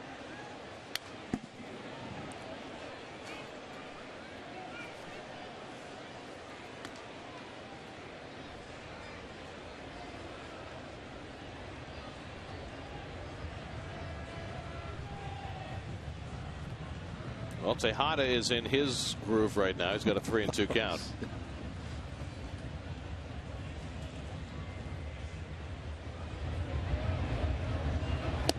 Not this time. Locke takes care of him with the changeup. Just the second strikeout for Jeff Locke. 2 out of the inning. Well, that was his best changeup all night. Not only location, but also took a lot off that pitch. Almost like he changed up on his changeup. So 2 out and nobody on for Daniel Murphy, who's been up twice and both times has rolled out to the first baseman. The Mets 1 run and 3 hits. The Pirates no runs and 3 hits.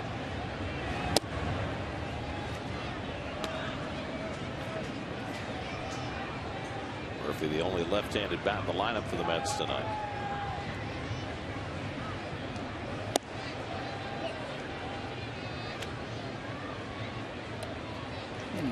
You see the career highs across the career of Daniel Murphy. In 2009, he led the Mets in home runs with 12. David had 10 that year. That was the year he got hit in the head and missed a significant portion of the season. 2-1 to Murphy. Boy, that seems like a long time ago. That does, right?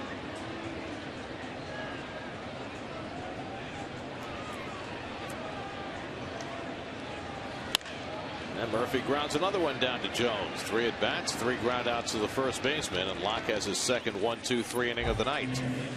5 in the books now at Citi Field. 1-0 New York.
The sixth. Now he must face the heart of the Pirates batting order. McCutchen, Jones, and Martin in the sixth.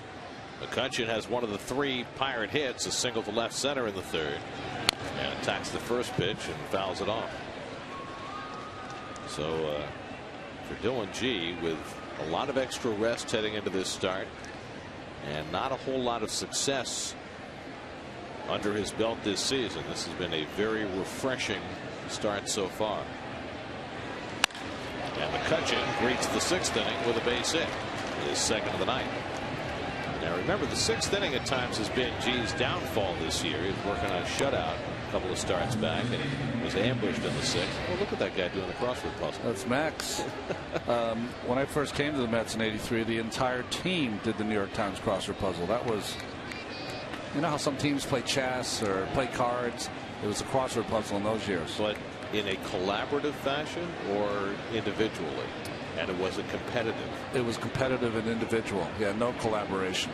You know, if you were stumped and you were done, then maybe. Now you what you get on 21 down. You had Seaver on the team at that time. He was the crack guy. He was the best. He'd let you know too.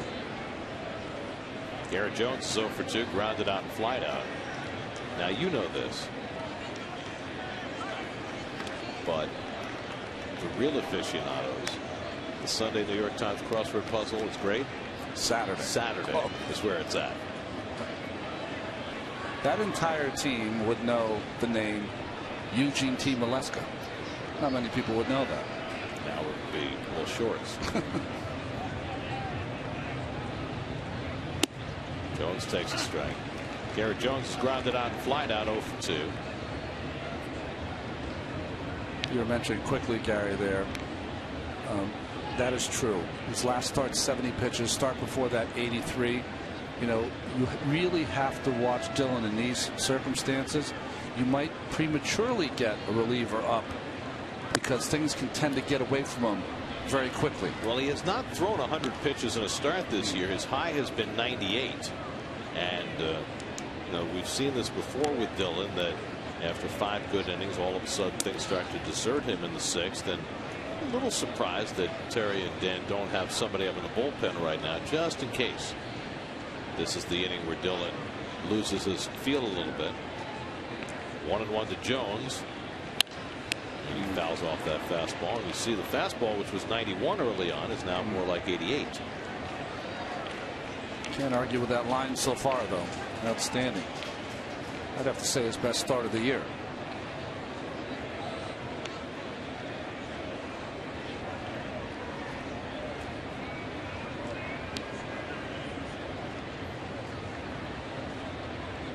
Now ahead on Garrett Jones, 1-2. Change up away, 2-2. From the stretch, you can see his motion, just looking at the runner at first, then proceeding to the plate.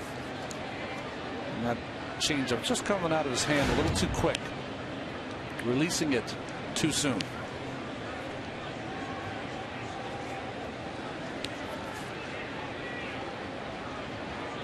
McCutchen on his way. Jones grounds one through the hole, a base hit. McCutchen will go first to third, and just like that, the Pirates have the runners at the corners with nobody out. Well, McCutchen on first. Murphy's in double play depth. Turner's holding the runner. McCutchen on. That opens up an awfully big hole as that ball goes through. Nice read by McCutchen. Stealing, looking in, identifying and picking up the baseball. And with that great speed, he can cruise into third base. Dan Warrington visiting the mound. While he does, we'll check in with Gary Apple in the studio with this game break.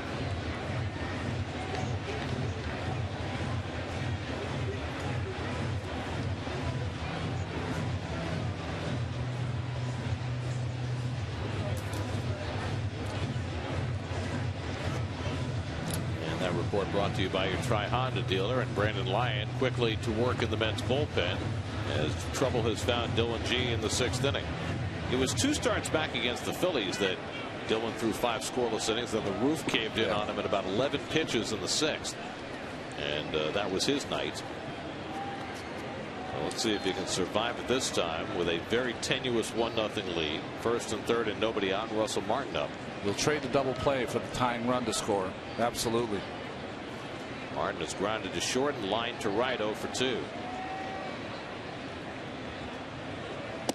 And a first pitch slider off the plate for ball 1. Got to watch out with Martin in RBI situations. Murphy's hugging the bag at second base. As you see McCutcheon on third and Garrett Jones at first. Opens up an awfully big hole between first and second base. RBI situations, Martin tends to want to go that way. You're going to pitch him away.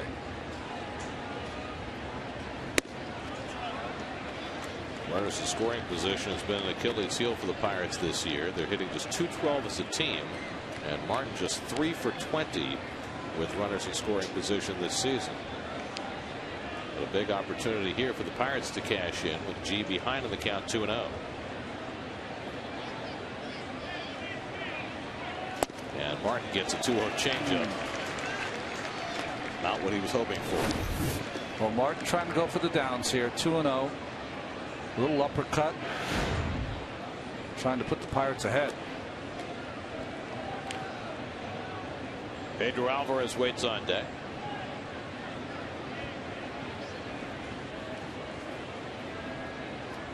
Six home runs, just 11 RBIs for Martin.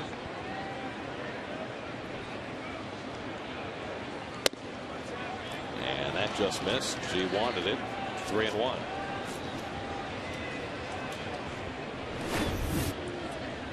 Fastball starts in the inside corner, but you see that movement just runs it inside and off the plate. Ball by Rob Drake. And now G behind 3-1, and Martin swings over the top of it, 3-2. So G not giving in on 3-1.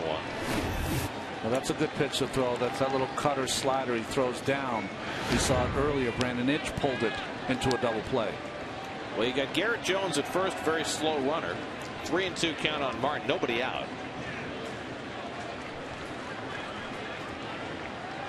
Hundredth pitch of the night now for G. Runner not going, and Martin fouls it off. So G gets to 100 pitches for the first time this season.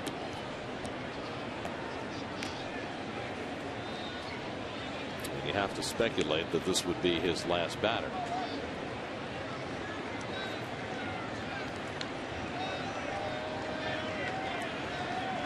Again, the 3-2 to Martin. And he hits him to load the bases. So Martin, who wears that big elbow guard, is hit by the pitch. Second batter G's hit tonight to load him up. Well, we saw a couple seasons ago, and that's a changeup coming out of his hands. Hits him right in the guard on his elbow.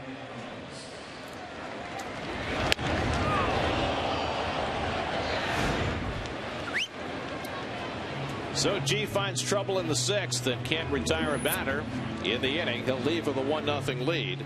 The call to the bullpen brought to you by Verizon Fios. Brandon Lyon comes in to try and put out the fire. We'll be right back.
Sixth.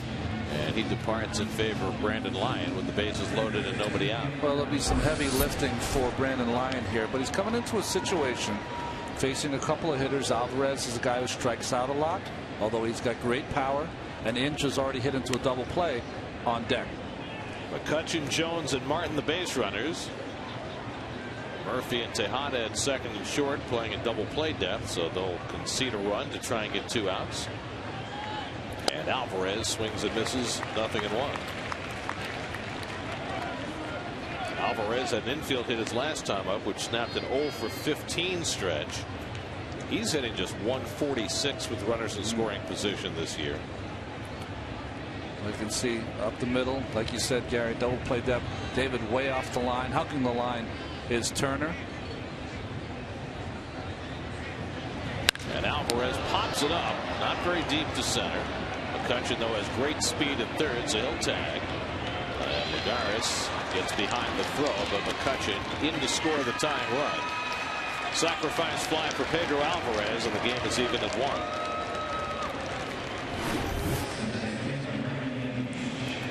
1. Interesting. They were calling for that pitch up in the strike zone. He threw it up, and it cost him a run. Pretty good arm there by Lagares. Jones wasn't going anywhere. As soon as the ball was up, he knows that McCutchen is going to probably score because of the depth of the throw. He's thinking about tagging, but he doesn't have any speed. And good job by Lagares hitting the cutoff man.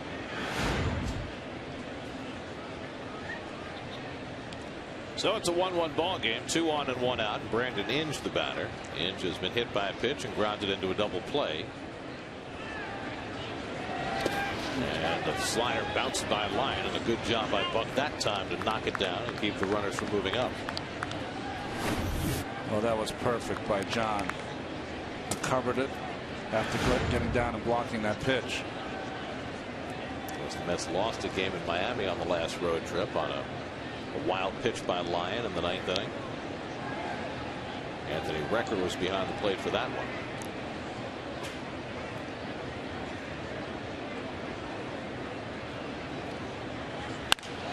And Inge pops it up. Infield fly rule will be called as Murphy camps under it. Batter is out. 2 away.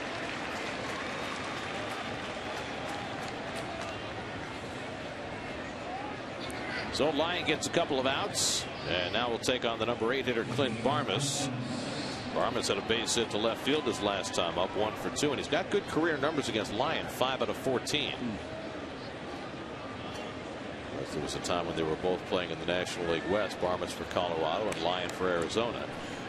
Remember his last at bat, he hit a slider off his shoe tops away in between Wright and Tejada. He's going to see a lot of cutters, sliders from Lions. Gee, an interested spectator. Those are his runners on base with 2 out and 2 on. And Barmes takes a strike.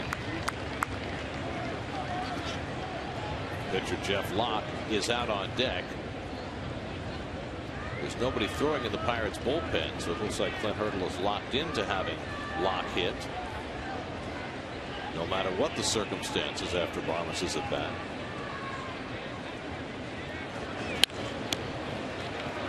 I mean, if Locke were to walk in this situation, it's not likely now with an 0-2 count. Wouldn't you want to have a pitcher ready in case you want to pitch hit? I'd have a guy soft tossing right now just in case, so that I would have the chance with bases loaded, despite having 2 outs, to take a shot at the lead. I mean, you're probably only going to get 1 more inning out of Locke anyways at 84 pitches, but nobody throwing in the Pirates bullpen. 0-2 now to Barmes.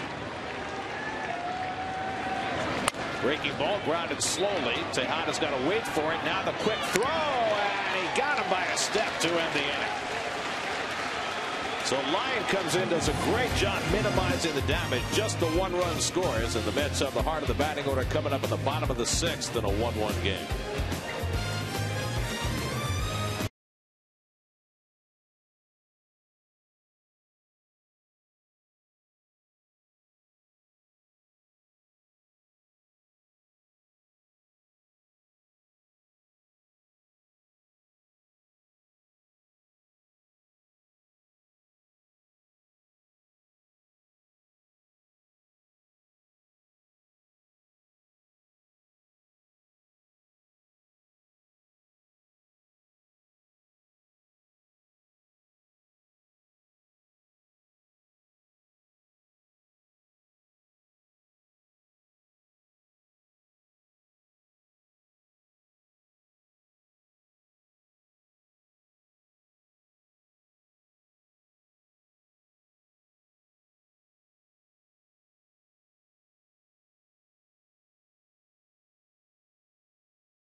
by Brandon Lyon in that 6th inning. You can't ask for anything more than to just give up that 1 run with the bases loaded and no outs.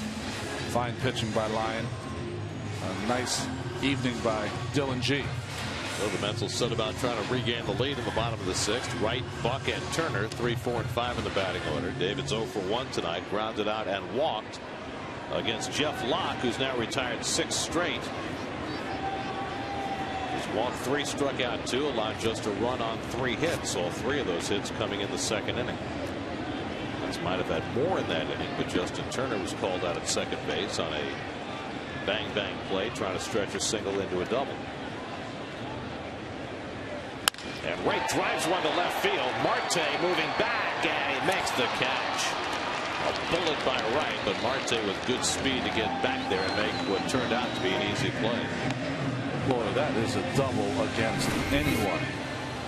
I mean, this was a laser to left center. He made this play look easy. They've got tremendous speed in the outfield with Marte in left and McCutchen in center. We've seen the outfield play pay off for the Pirates already tonight. McCutchen making that good throw to get Turner back in the 2nd. So here's Buck, who's hit the ball to right field twice tonight. Hard both times, a single and a line out. This time he pulls one foul.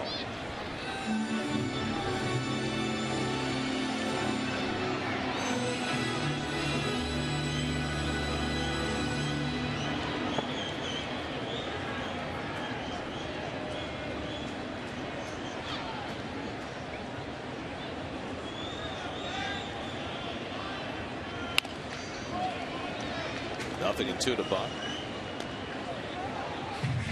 Well, you can see the outfielders. Marte's just got terrific speed, great defensive player. McCutchen's got the entire package. And we showed you earlier in the game the catch by Snyder and what he can do. It's a pretty strong outfield. May not have the speed of the other 2, but he has the Spider-Man skills. Yeah. And Buck just got a piece of that changeup. Still 0-2.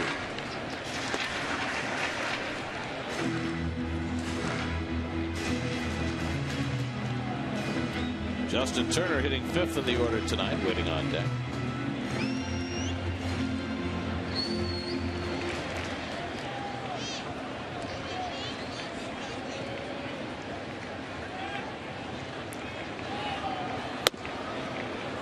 Ball 2 strikes to Buck.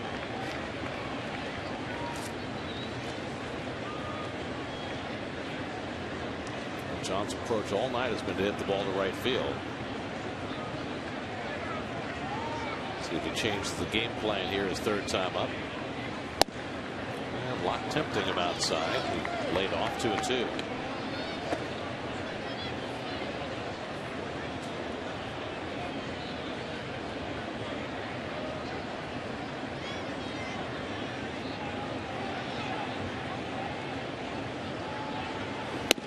And he gets him with a fastball away. 3rd strikeout of the night for Jeff Locke. 2 out and nobody on. Let's check in with Gary Apple back in the studio to see what's coming up tonight on Geico Sports Night. Gary, thanks so much. Coming up tonight, going to have Rays Jays highlights. R.A. Dickey on the bump for Toronto and pivotal Game 5, the Islanders and the Penguins. We'll see you guys coming up tonight. Dickey against Price tonight. Only the 3rd time that the 2 reigning Cy Young Award winners have faced each other in a regular season game. And neither of them has gotten out of the gate at all this season. Turner has singled and walked tonight. The only other times it happened, in '99, Tom Glavine against Roger Clemens. They had each won it the year before. And in '89, Nets, Frank Viola against Oral Hershiser after Viola came over in the midseason trade with the Twins. That was before interleague play. Yeah.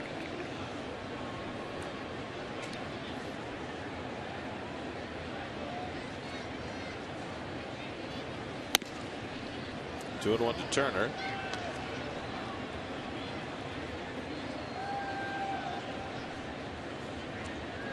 Justin's been on base each of his last 5 plate appearances. A single and a walk tonight. And takes a borderline strike, 2-2. not often you see the manager on the phone. Yeah, right. Letting the bullpen coach know certain situations who he wants up. It's one of those either or kind of phone calls. Keith would be very happy with the charts that they have, color coordinated and all. They're very neat. The Pirate dugout. Very, very neat.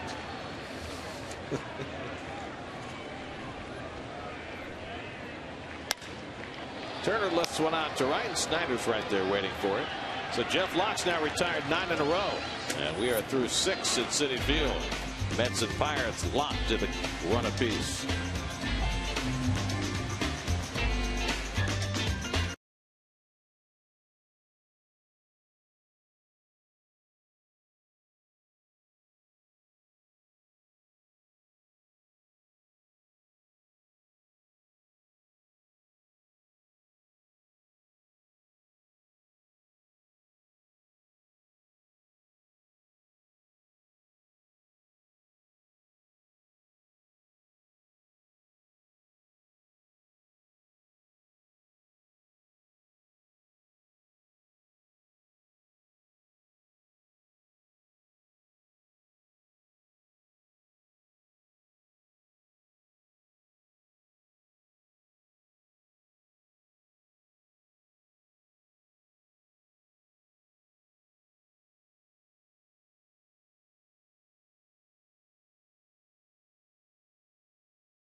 Mother's Day brunch before the Mets Pirates game at 1:10 p.m. Your game ticket includes a Mother's Day brunch, a Mets t-shirt, and Matt Harvey.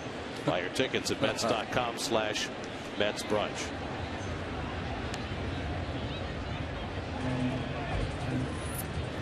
Jose Tabet has been battling a hamstring injury. He'll bat for Jeff Locke as we go to the 7th inning, and Brandon Lyons spins one outside. Locke's not a successful one. He gets the handshake. 6 solid innings by Locke, and he was throwing better in that 6th inning than he was earlier in the game. Retired his last 9 batters. Tabet laces a base hit into left field, and the Pirates get the leadoff man on in the 7th. Tony Watson, the left-hander, gets up in the Pittsburgh bullpen. They have had a superb bullpen so far this year. Don't give them the lead late, I'll tell you that. The bullpen is anchored by the Seton Hall product Jason Grilli in his first year as a major league closer, and he's being set up by Mark Melanson, who's been just as good. Each of them has an ERA of about a half a run per game. So Lyon will set about trying to prevent the Pirates from taking the lead here in the 7th. Starling Marte, the batter. No hint of a bunt, and he takes a strike. Marte's 0 for 3 tonight. 2 strikeouts and a ground ball. Scott Rice is up in the bullpen. You have the left-hand batting Travis Snyder on deck.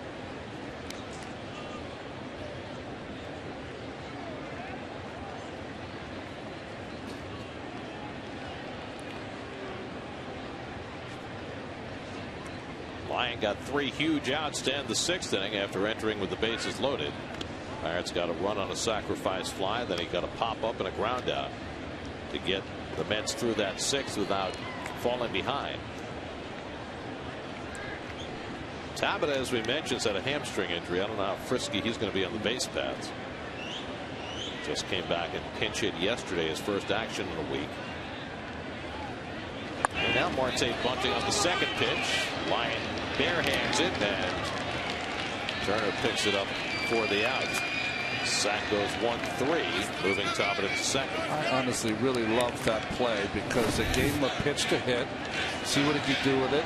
Once he took a strike, then laid down the perfect bunt. And didn't miss beating it out by all that much. Barehanded, didn't get a great grip on it, but Lyons sent it to first anyway. Stretched by Turner. Now Terry Collins comes out. He's going to make a double switch. He'll bring Scott Rice into the game to face the left-hand hitter Travis Snyder.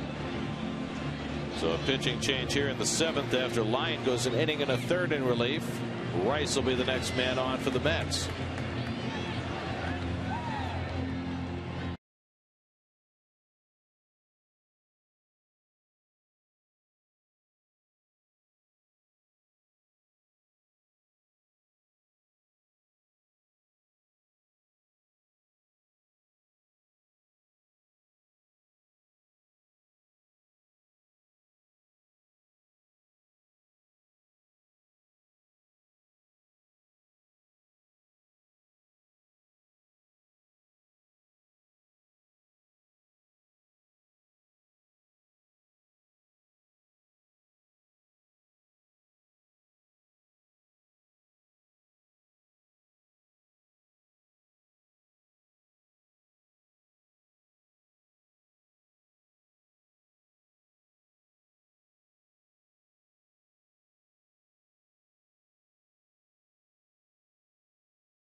Now in at first base as Justin Turner switched out of there. Scott Rice making his 19th appearance of the year. That's second in the National League. I talked to him about that, about all this work.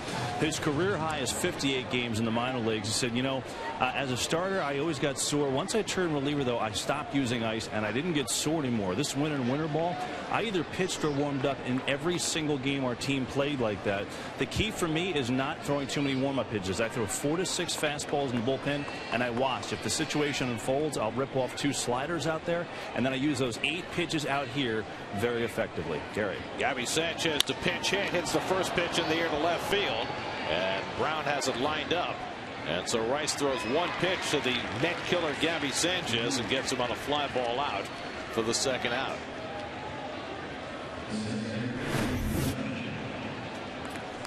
Oh, it's pitch up in the strike zone. Good pitch to hit, and you see Tabata got off the bag, no even thinking of tagging because the left fielder Brown under it pretty easily. And remember, Tabata, as Gary said, nursing that hamstring injury, might not be 100%.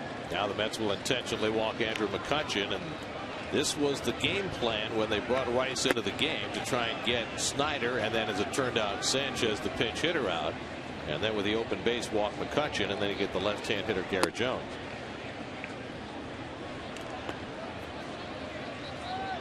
So far it's worked out exactly the way Terry had planned. Now the key is, can Rice get the left-hand hitter out?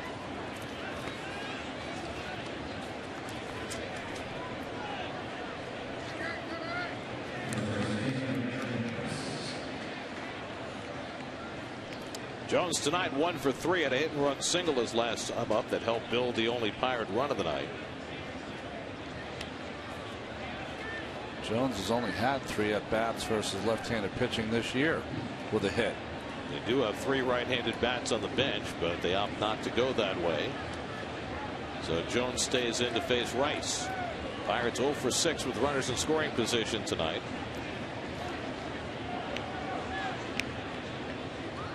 Well, that's one big sigh of relief getting Gabby Sanchez in that spot. Gabby's a .325 lifetime hitter against the Mets. So many big RBIs when he was with the Marlins. Slider for a strike from Rice, 0-1 to Jones.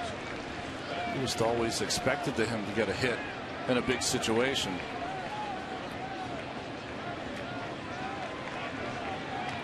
Tabata at second, McCutchen at first with 2 down. 1-1 game in the 7th.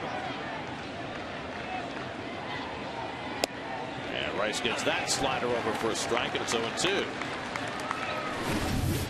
Very nice by Scott Rice so far.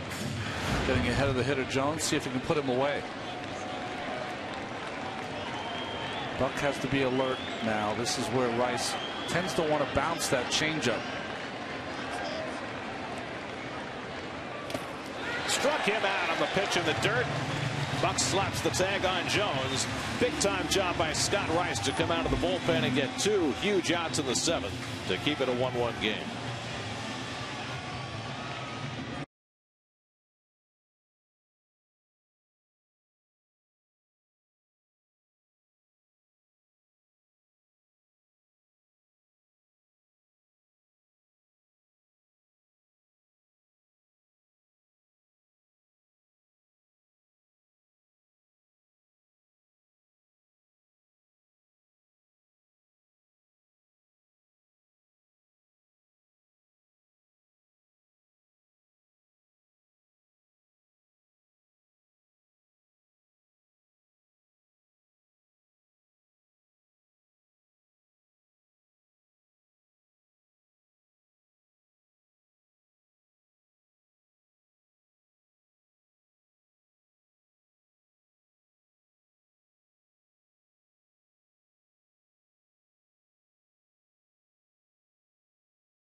Field as we go to the bottom of the 7th, and the 27-year-old left-hander Tony Watson on the pitch for the Pirates. Well, at the University of Nebraska, he had an outstanding season last year, appearing in 68 games for the Bucks, going 5-2 with a pretty good ERA so far this year, an indifferent start.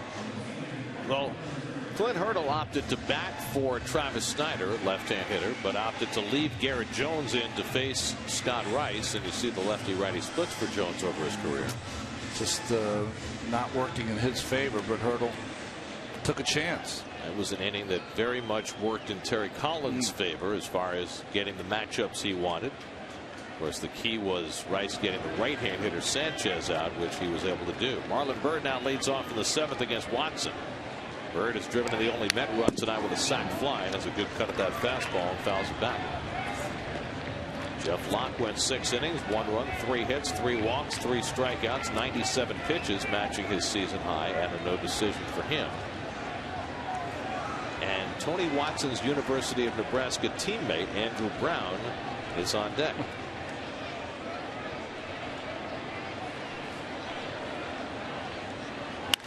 Byrd pops one foul back and out of play, 0-2. How often the Cornhuskers meet in the big leagues? I mean, in the NFL, yes, but not often in the major league.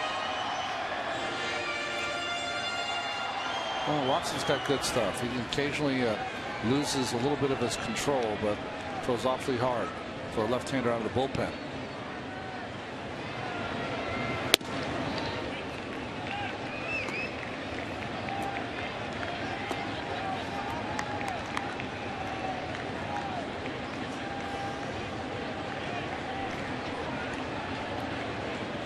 Watson in his third year with the Pirates, 68 games last year, 53 innings, only 37 hits. That's how hard he is to hit. Third takes it low. 2-2. Troy Hawkins, whose season is really rounding into form, getting ready in the Mets bullpen. And as he's pitched better, he's getting a little more responsibility with each out. His slider has gotten better. His pitching has gotten better right along with it. Birds work the count to 2-2. And Marlin hits one past the mound. Coming in as Barmes to field it awkwardly, but throws him out. One away. New York Mets baseball on SNY is brought to you by your Tri-Honda dealer. Hurry to your local Tri-Honda dealer for great deals on the 2013 models. By State Farm, today's State Farm agent of the game is Pat Cawley of Glendale, New York. Contact Pat's office at patcawley.com. And by Diet Mountain Dew. Yeah, it tastes that good. Husker versus Husker. Brown has had one career at bat against Watson, 0 for 1. Brown looking for his first hit as a Met, now 0 for 7. Takes it wide for ball 1. Andrew Brown grew up in Texas in the Dallas area. I asked him about how was your high school football team. He said terrible. Oh, really? He said he played on the freshman team his freshman year, but that was the end of his football career. And he takes one the other way for his first hit as a Met. So going up against his old Nebraska teammate, Brown has an opposite field single, and he's on the board. Well, nice hitting by Brown here. Pitch right on the corner, but goes that way. Very similar to the hit that John Buck had earlier in the game, driving that ball to right. So the Mets have the tie-breaking run at first and 1 out. Now Juan Lagares, who's 1 for 2 tonight. Double play depth up the middle, shaded him to right field in the outfield. It'll be interesting, Gary, shaking up this lineup. Brown has a hit and a walk in this game. Lagares a hit, and maybe looking for a big hit here. Mike Davis is batting 9th in the order in the double switch. He's out on deck.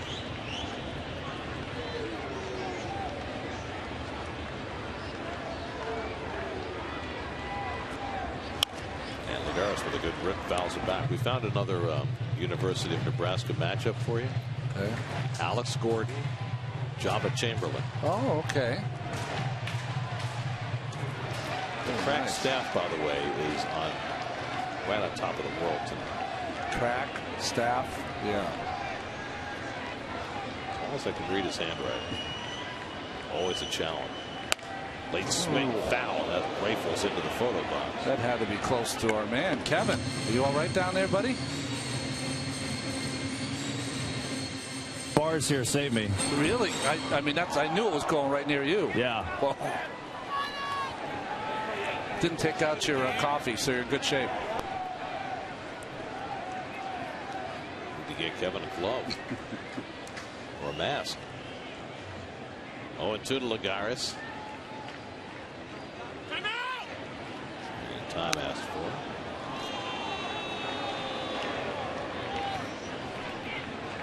Here's your Rowdy Mets box score. Marlon Byrd has driven the only run for the Mets tonight with a sacrifice fly. The Mets have been held to just 4 hits tonight.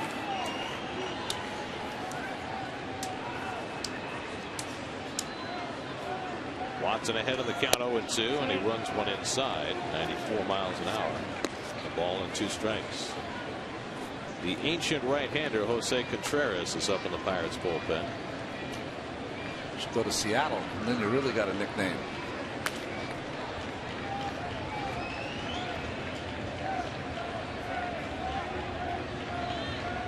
Here's the 1-0 1-2. Lagares fouls it off.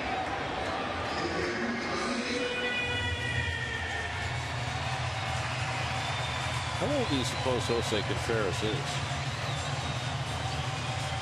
I would say that he's 39 years old. Jack Benny. You're talking about book age or actual? I'm going Jack Benny age.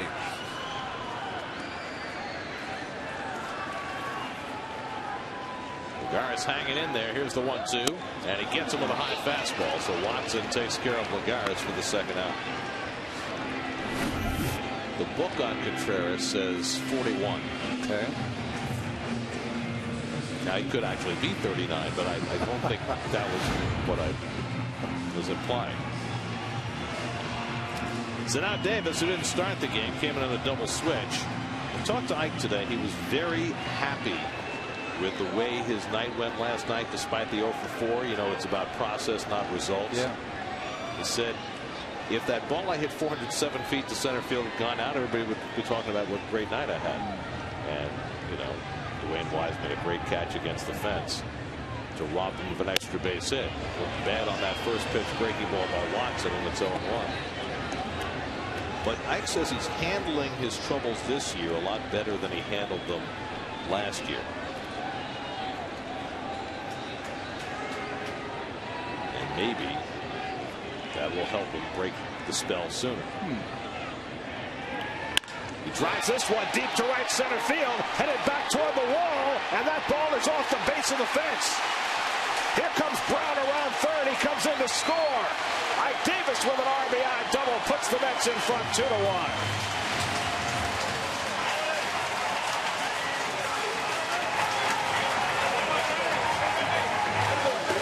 That much closer to breaking the spell. But whatever Ike is doing to deal with it, keep it going. Great at bat here after looking a little silly on that first pitch. Slider gets a fastball out over the middle of the plate and drives it with that tremendous power that he has. I thought that McCutchen was going to try to ruin the day there for a second, like Wise did 2 days ago. But Brown, of course, has got enough speed to score on that double once McCutchen dove after that baseball. I was amazed McCutchen got as close to that ball as he did. When that ball first went up, it looked like he had no chance to even have a prayer for it. But as it turns out, Davis winds up with a double and an RBI to put the Mets in front. You know, off the bat, it was a short double, and as he kept running, I said, boy, what if he makes this play? Just couldn't get there. So the Mets back in front, and now Ruben Tejada, who's 0 for 3 tonight, flied out, grounded out, and struck out. Ruben hitting .370 with runners in scoring position. And he hits it down the right field side, a foul ball.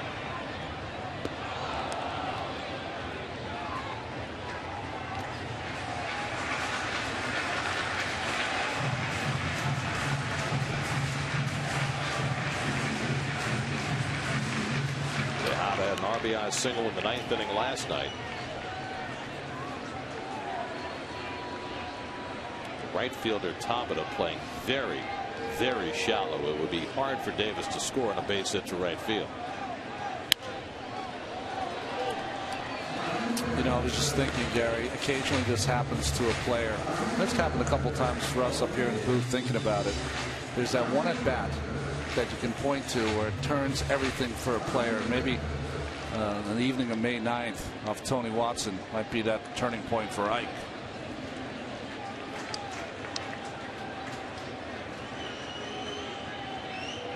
He hit the ball with an authority that we have not often seen in the first 6 weeks of the season.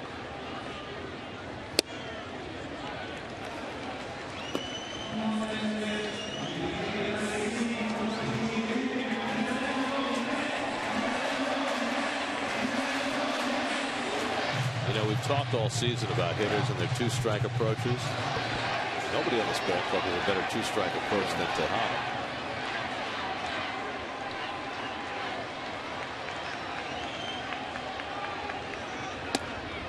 Mets over the first 30 games of this season struck out more times than they have in any 30-game stretch in their history.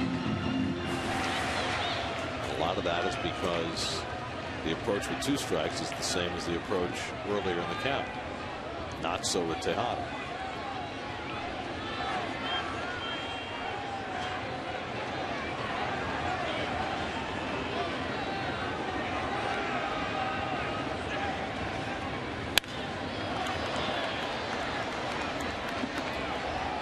Wilben was quoted. He said that I have 3 chances to put the ball in play. I treat each one equally. But you're right, Gary. With 2 strikes, he has an ability to foul pitches off, take close pitches.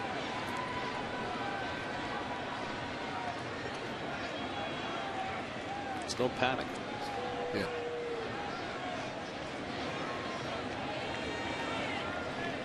Again, the 2-2. Slow ground ball. Barmes on the charge. And makes the play on Tejada to end the inning. But the Mets regain the lead. Ike Davis in his first at bat of the night. Driving one to the gap in right center field. Beyond the reach of McCutchen. Chasing ground home with the go-ahead run. And it's 2-1 New York as we go to the 8th.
Opaque Youth League recover from the storm with a $5,000 grant. If you're in a league from the tri-state area in need of assistance, apply for the SNY Play Bowl Award presented by New York Community Bank at facebook.com/SNY.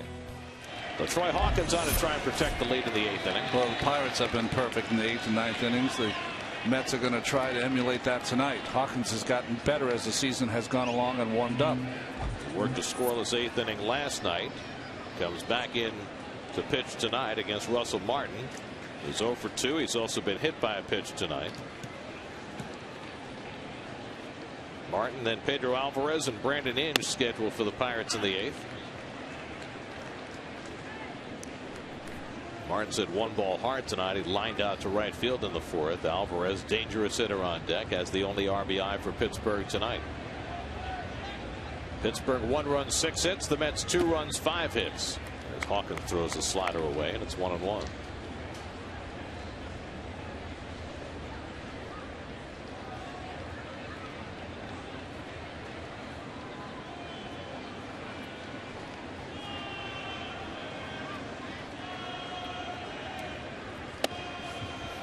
Quick pitch there. Yeah, he does that probably once or twice an inning.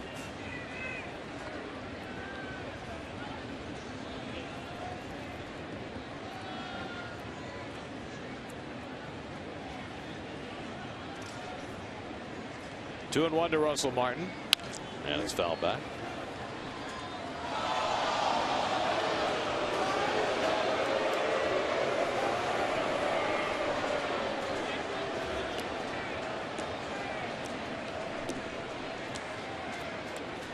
well-traveled LaTroy Hawkins, who pitched last year for the Angels. Probably happy he's not there now, getting embarrassed with the rest of that team. 11-22 now. Yeah, their worst start after 33 games. Franchise history.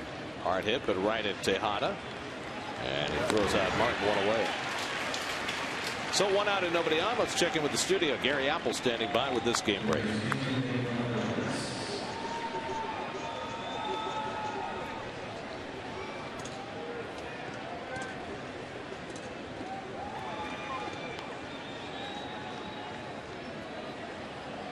Had it all the way. Wow. Here's Pedro Alvarez. An infield hit in the 4th, a sacrifice fly in the 6th, 1 for 2 on the night.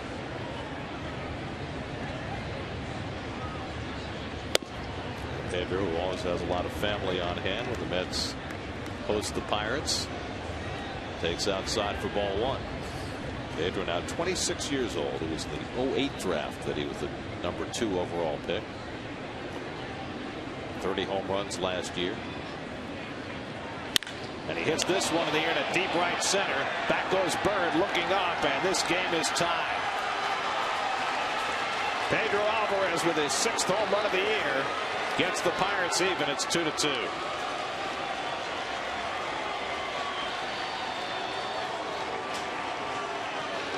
Well, no matter how much he's struggling, he has so much natural power. Always a danger spot in the Pirates batting order. Well, potential and power. Doesn't always reach the number 1 potential, but always, like you said, has just incredible power. So the Pirates have tied it up for the 2nd time. And now Brandon Inge steps in. Just the fastball got behind, came right to him, and launched. 2nd home run LaTroy Hawkins has given up this season. So Alvarez has driven in both Pittsburgh runs. Nope. When it makes that sound, no need to watch. Although Hawkins does. You never get used to that, do you? Nope. LaTroy's now given up 152 major league home runs. I bet he's suffered through every one. Strikes out Inge on 3 pitches for the 2nd out. Well, the Mets bullpen has had its moments, but it still continues to struggle as a unit. 3rd from the bottom of the National League in ERA. And that's an important figure. Strikeouts per 9 innings. You ask your bullpen to be overpowering, but the Mets don't have an overpowering bullpen. Last in the league in strikeouts. I mean, you want out of your bullpen to be almost 1-to-1. You know, a strikeout every inning. Clint Barmes rifling one foul. And, you know, we've seen the last couple of nights with the White Sox and the power arms they bring in. The Pirates have the same kind of bullpen. Mark Melanson, who's been tremendous in the 8th inning, getting ready for Pittsburgh and their bullpen.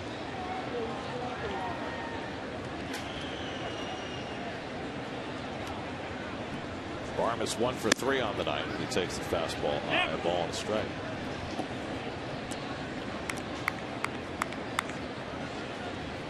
Barmes 0 for 2 in his career against Hawkins.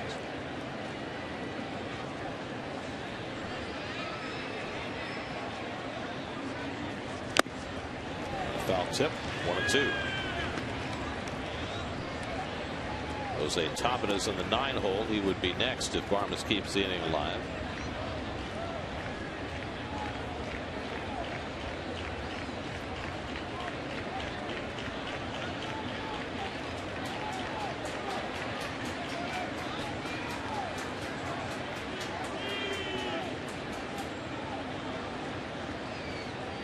Now the 1-2, another quick pitch, and it's in there for a call, strike 3.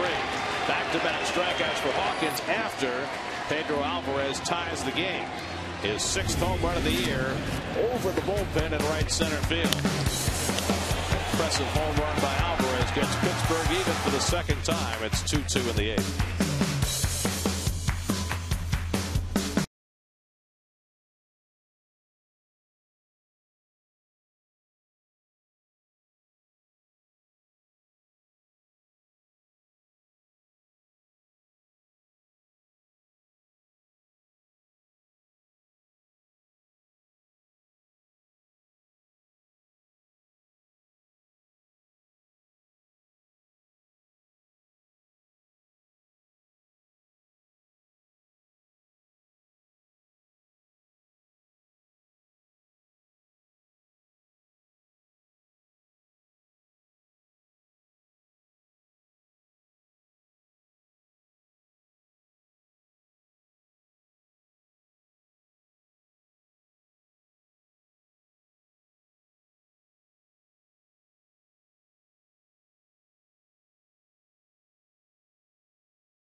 special year so far for the Pirates. Well, he has, and who he was traded for, Boston, Joel Hanrahan, went on the 60-day disabled list. So a good transaction there for the Pirates. Melanson, who started his career with the Yankees, went to Houston. Really struggled with Boston last year, but could not be much better than he's been so far, as he and Jason Grilli have teamed up to form an unhittable tandem at the end of games. Mets will have 2, 3, and 4 in the order coming up at the bottom of the 8th after Pedro Alvarez's home run tied it in the top of the inning. Murphy's been up 3 times, has grounded out to the first baseman all 3.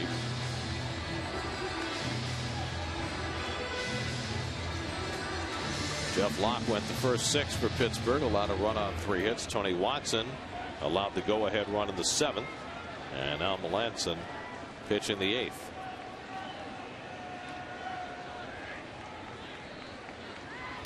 And he starts Murphy off with a fastball strength.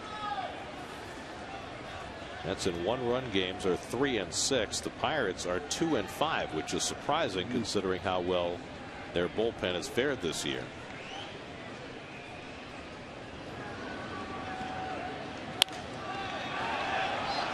Murphy with the kind of defensive cut we have not seen a lot of this year.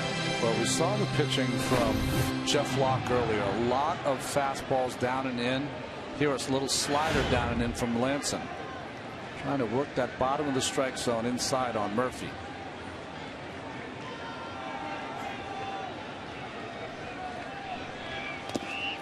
Breaking ball in the dirt.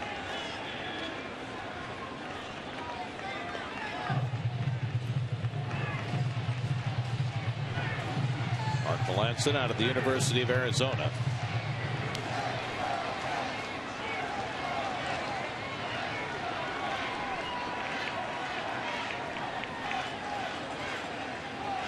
One-two to Murphy. 2-2.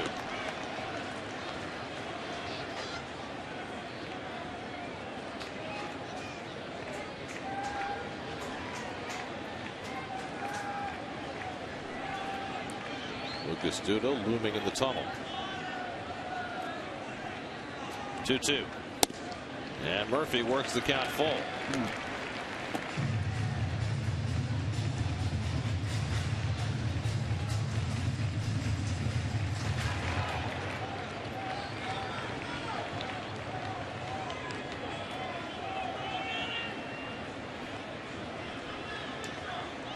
3-2 from Melanson to Murphy. Grounded down to first again. It's been a shuttle service between Murphy and Jones tonight. 4 ground balls to the first baseman. SNY Super Slow Motion is brought to you by your Mercedes-Benz Tri-State dealers. Visit them on the web at searchmercedes.com.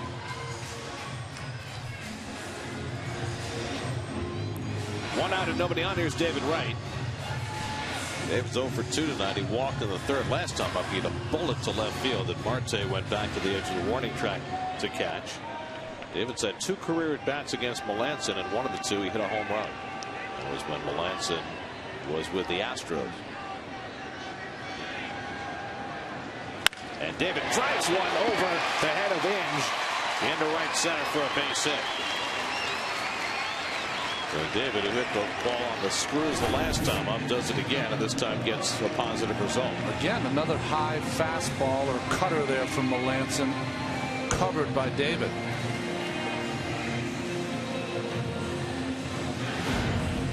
So now the Mets get the lead run aboard. John Buck is the batter. The pitcher's spot is due up behind him, so Mike Baxter has come out on deck to be a pinch hitter. Now the question is, would you have Wright running in this spot? David has stolen 6 bases this year. Well, since Russell Martin has come into the league, major leagues, no one's thrown out more runners than he. 7 of 17 this year, over 40%. Keeping the ball away from Buck with a cutter, 0-1. David's tied for 7th in the National League with those 6 steals. Most of them came in the opening couple of weeks of the season. Hate to run yourself out of an inning with Buck's power, but the Mets have had trouble scoring runs lately. And Buck takes a fastball for a strike, and Melanson quickly has him 0-2.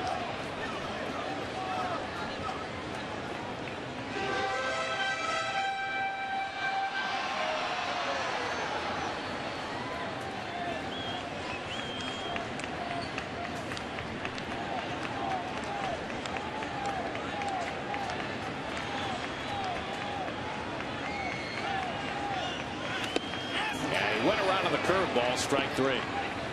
So Buck is fanned for the second out of the inning. Well, 3 real good pitches there. Just a curveball that bounces before the plate. Buck can't keep that bat back. Called by the home plate umpire Rob Drake.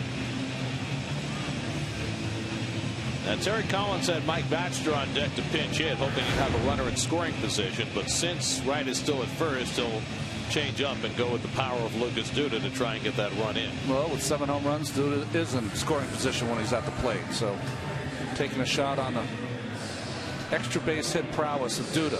Duda hit his 7th of the year last night. His first time up, headed up into the Pepsi porch in right field off Jake Peavy. That was all Peavy allowed in his start for the White Sox last night. Bobby Parnell hoping for a save chance in the ninth, but he'll be in either way.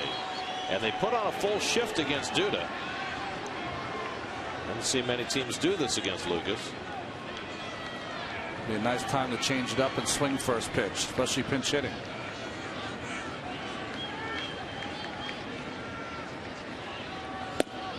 And Melanson throws that cutter and didn't get the call. 1-0.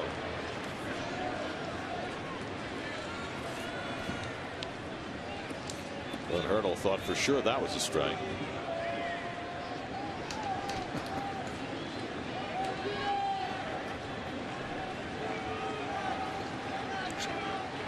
Rare pinch hitting assignment for Duda, and it's a ground ball right at the second baseman. Inge had him played perfectly, and that retires the side. So the shift pays off for the Pirates, and the Mets are turned aside in the 8th.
Right now is Bobby Parnell trying to keep this game tied in the ninth. Well, bring your closer in the ninth in a tie game, trying to get through here so the Mets can try to win it in the bottom. Parnell got the win on Tuesday night in Matt Harvey's brilliant start. Jose Tabata, first man up against him, takes a strike. Tabata came in as a pinch hitter in the 7th and singled to left. staying in the game in right field. He's batting 9th in the order. Starling Marte on deck, and then the pitcher spot for the Pirates here in the 9th. Pirates still have 3 players left on the bench, all right-hand batters. Jordy Mercer, the ageless Johnny McDonald, and their backup catcher Mike McHenry. Remember McHenry? Get that 3-run home run off Santana. Yeah. He's a killer. Drive to center field. Playing deep was Lagares, so he'll have to play it on a hop. Well, you play no doubles in the 9th inning. If he's playing where he normally does, he catches that ball. But instead, it's a base hit for Tabata. Well, it's hard to criticize because that's where he's been told to play that deep. I think sometimes I find some teams take that to such an extreme. Well, especially when you've got a center fielder like Lagares who has shown the ability to go back on a ball. So now Marte, who was called upon to sacrifice in the 7th inning and did that successfully. They gave him a pitch, and then on the second one, he laid it down. Let's see what they do here. And again, gets one pitch and takes Sloan away for ball 1. Pitch was a ball, though, so I'm sure they're going to let him swing away again. See the defense shortened up in the middle. Tejada repairing a little divot there.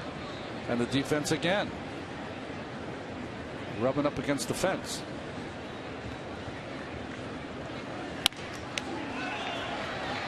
Ball and a strike to Marte, who has struck out twice tonight and grounded out before that sacrifice. That's Jordy Mercer on deck to pinch hit. He's been doing a lot of the second base filling in with Neil Walker on the DL. Walker's eligible to come back Sunday after getting spiked and having a big cut on his hand. So he might be here for the final game of the series. Parnell trying to negotiate trouble here in the 9th. And Marte again is to swing, and he fouls it off. So no hint of a bunt here as Russell Martin makes a nice grab. You know, Martin wanted to play shortstop for the Canadian team. That's World Baseball class. Showing off his skills there. I obviously don't understand that in the tie game, not bunting there. I can understand giving him a strike to swing at. He did it once. Hurdle, opted not to this time. He's not going to be bunting now, so Wright can drop back at third. 1-2 coming to Marte, and he reaches and fouls off the fastball.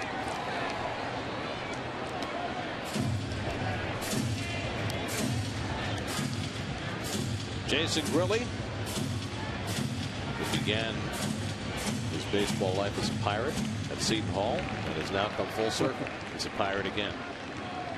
And doing extremely well. Parnell's 1-2. And Marte goes down on the curveball in the dirt. 1 out. Well, useless at bat here, in my opinion. Marte, who's already struck out twice before then, now the hat trick. Not bunting in that situation when the Pirates could try to take the lead. So now Jordy Mercer, who was called up a couple of weeks ago when Walker went on the DL. His second go round with the Pirates. He had 62 big league at bats last year.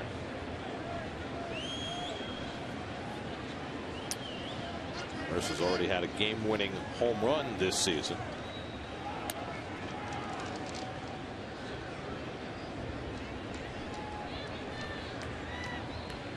One out and one on.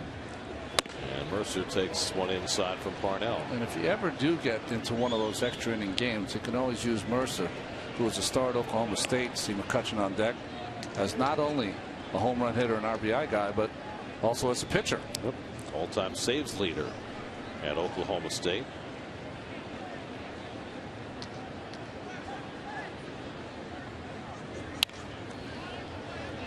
Ball and a strike to Mercer. What Bobby Parnell would love dearly here is to get a double play ball and avoid having to face Andrew McCutcheon in this inning.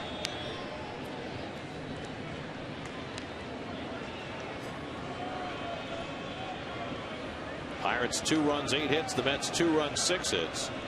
Tabata again battling that hamstring, so be not as frisky as he would normally be at first. But Parnell almost picked him off. He was leaning. Watch his lean. Going to second base, almost caught. Gets to that outside of the bag and just barely avoids the tag before he gets there. Had him.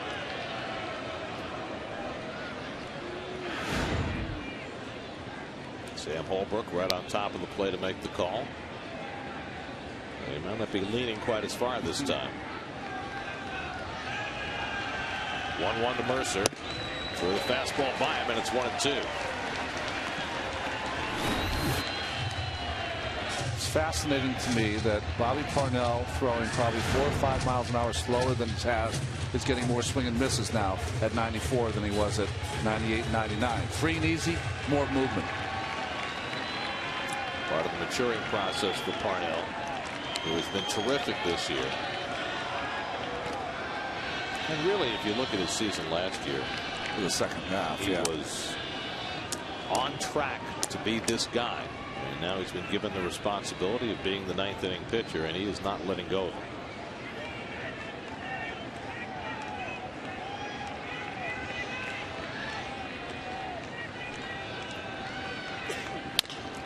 Toward the hole. Tejada on the backhand. The jump throw. Got him. Nice play by Tejada to get the force for the second out. Oh, so interesting. One, the nice play and backhand by Tejada, but Bobby Parnell keeping Tabata close to first base might have got him this out at second. Just did not get a great enough jump off first base, and the fine defensive play by Tejada. So now 2 out.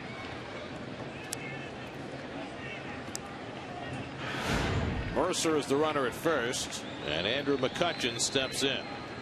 McCutchen 2 for 3 and an intentional walk tonight. Facing Parnell in a tie game in the 9th. And checks his swing on the breaking ball, and he went around. 0-1. They've taken a lot of first pitches, and here in his last at bat, guessing fastball from Parnell.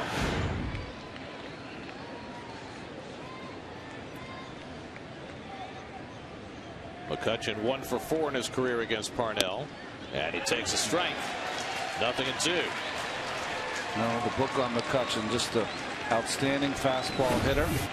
That's why Bobby started him with the knuckle curve and then comes back with the fastball in the corner. Now he's ahead 0-2, and he bounces one. A ball and 2 strikes.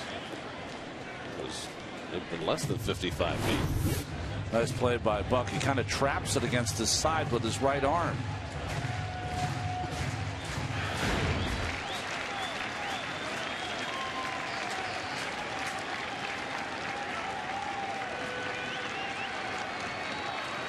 One-two. Now back. That's such a quick bat. Looked like a little 2-strike mode there by McCutchen. Garrett Jones would be next. I'm going to mess around with the strike zone. 1-2. Try bouncing that curveball one more time. Checking on Mercer.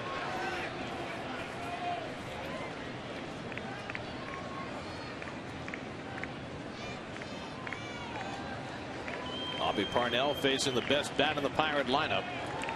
Trying to keep it tied in the 9th. 1-2. Curveball pulled foul.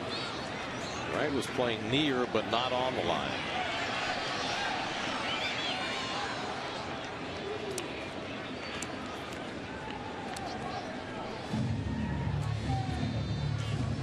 I don't think there's anyone at the plate in the National League who's quieter before the pitch comes than Andrew McCutchen.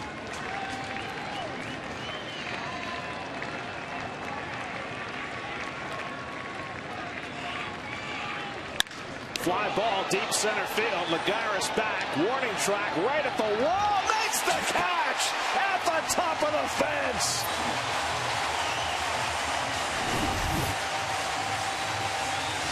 Juan Lagares showing off his outfield skills. Might have taken a home run away from Andrew McCutchen. If not, at least a double. Parnell saluting his center fielder. Lagares with a big play to keep it tied in the 9th.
Markham goes for the Mets. Wandy Rodriguez for the Pirates. Our coverage begins tomorrow night at 6 o'clock right here on SNY.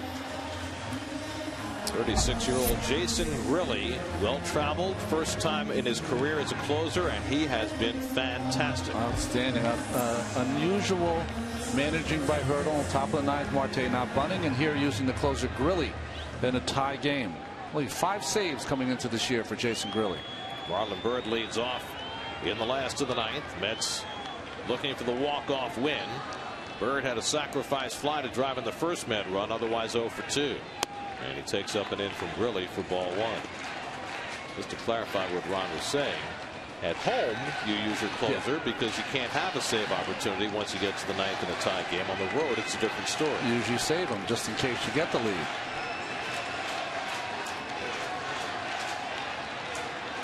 The figuring being that your closer can only go a maximum of 2. So that gives you only 1 chance to win with your closer in the game if you bring him in this kind of a situation. Right.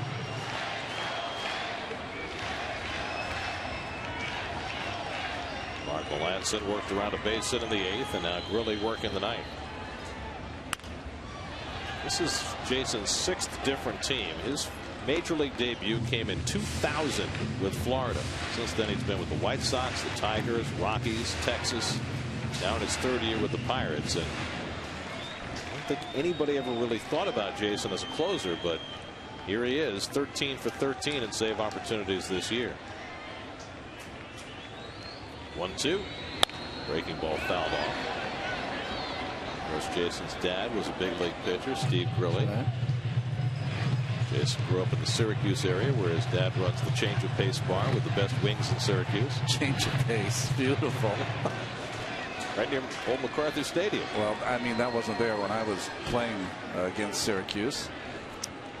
You would have spent a lot of time there had it been. Absolutely. Andrew Brown on deck. Byrd takes high. Good at bat here by Marlin. 2-2.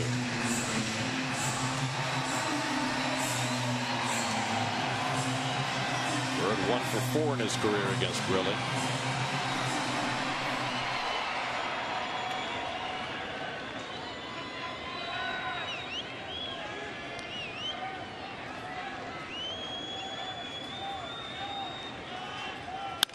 Hit the other way. Nice knockdown by Inge. Does he have time? No! Byrd beats it out.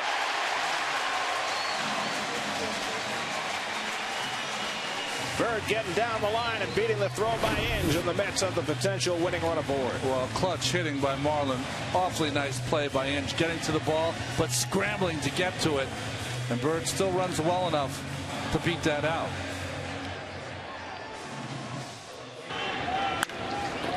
Clutch hit. Good hustle. Good start. So Byrd with the infield hit. Now Andrew Brown will come up, and you have to think he'll be asked to bunt. Byrd had his first hit as a Met in the 7th. Went the other way for a base hit against his University of Nebraska teammate Tony Watson, and then came in to score what at the time was the go-ahead run. Brown 1 for 2 and a walk tonight. And asked to swing away, and he takes up and in for ball 1. So just as Hurdle in the top of the inning. As you look at the Mets bench, Valdespin and Baxter left from the left side. Anthony Recker from the right. And it's Baxter who's out on deck to bat for Juan Lagares. So Alvarez stays in on the grass after Brown took the first pitch for a ball. Now squaring the bunt and lays it down beautifully. Martin has to go to first with it. 2-4 on the sacrifice, and now the winning runs at second with 1 out. Well, nice job by Andrew Brown. Makes you feel like you might have missed the sign on the first pitch. See how he inches up, steps up 1 or 2 steps, gets to the front of the box, makes it a little easier to keep that ball fair. Just creeping up there just enough. Bats in front of the plate now. Contact will produce a ball in fair territory. Nice job. Well, now the Pirates have to figure out how they want to play this. First base is open. You've got Mike Baxter at the plate, who's been unbelievable as a pinch hitter both last year and this, and has already had a walk-off hit on this homestand. You've got Ike Davis on deck, who drove the ball well to right center field his only time up in the game. So if you're Clint Hurdle, which way do you want to go? It's a hard call because your closer's out there. He's 13 for 13 in save opportunities. He's out there in a tie game. You've got to feel as though his stuff is good enough to get Baxter out. But maybe the message sent by Sirich is, you know what, go after him, but let's be careful. If we get behind, don't give him something down the middle. Of course, in a place where a single can win the game, Baxter's a better contact hitter right now than Ike is. 4 for 8 as a pinch hitter this year. Over 400 as a pinch hitter last year. It was 2 nights ago that he delivered the game-winning hit to drive in Davis with the winning run against the White Sox. You see the outfield. You can't get any more shallow than Jose Tabata is in right field. Bird is on second and 1 out. 2-2 bottom of the ninth. And Baxter, first pitch swinging, fouls it back. Mike can be 2 different hitters, can he? There's that very patient Mike Baxter, and then there is the killer Mike Baxter. To me, when he starts, he's much more patient at the plate, working the count. Doesn't do that off the bench. That's what they say. As a pinch hitter, first fastball you see, you better go up there ripping. He did, but he fouled it back. Armas trying to keep Bird close at second, and Baxter hits one up the middle. That's a base hit. Here comes Bird around third. He'll come home with the winning run. Mike Baxter has done it again, and the Mets win it 3-2.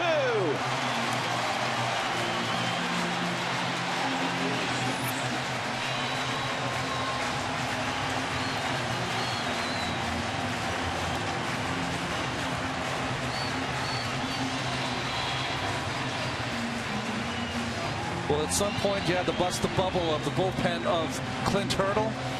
Chose to use his closer in the 9th inning in a tie game. Pitched to Mike Baxter, who was 4 for 8, now 5 for 9. And 2 now game-winning hits on this homestand for Mike Baxter.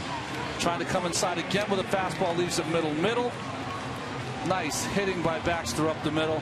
And by the time the McCutcheon gets to it, Marlon Bird with the winning run. Well, the key word in Whitestone now is walk-off. 2 in the last 3 days from Mike Baxter. This time chasing home Marlon Bird with the winning run. And the Mets beat the Pirates 3-2. Well, so many good things happen in this ball game for the Mets. Good start by Dylan G. Some good relief pitching in the middle by Lyon and Rice. And this big hit, another big hit by Mike Baxter. What a pinch hitter.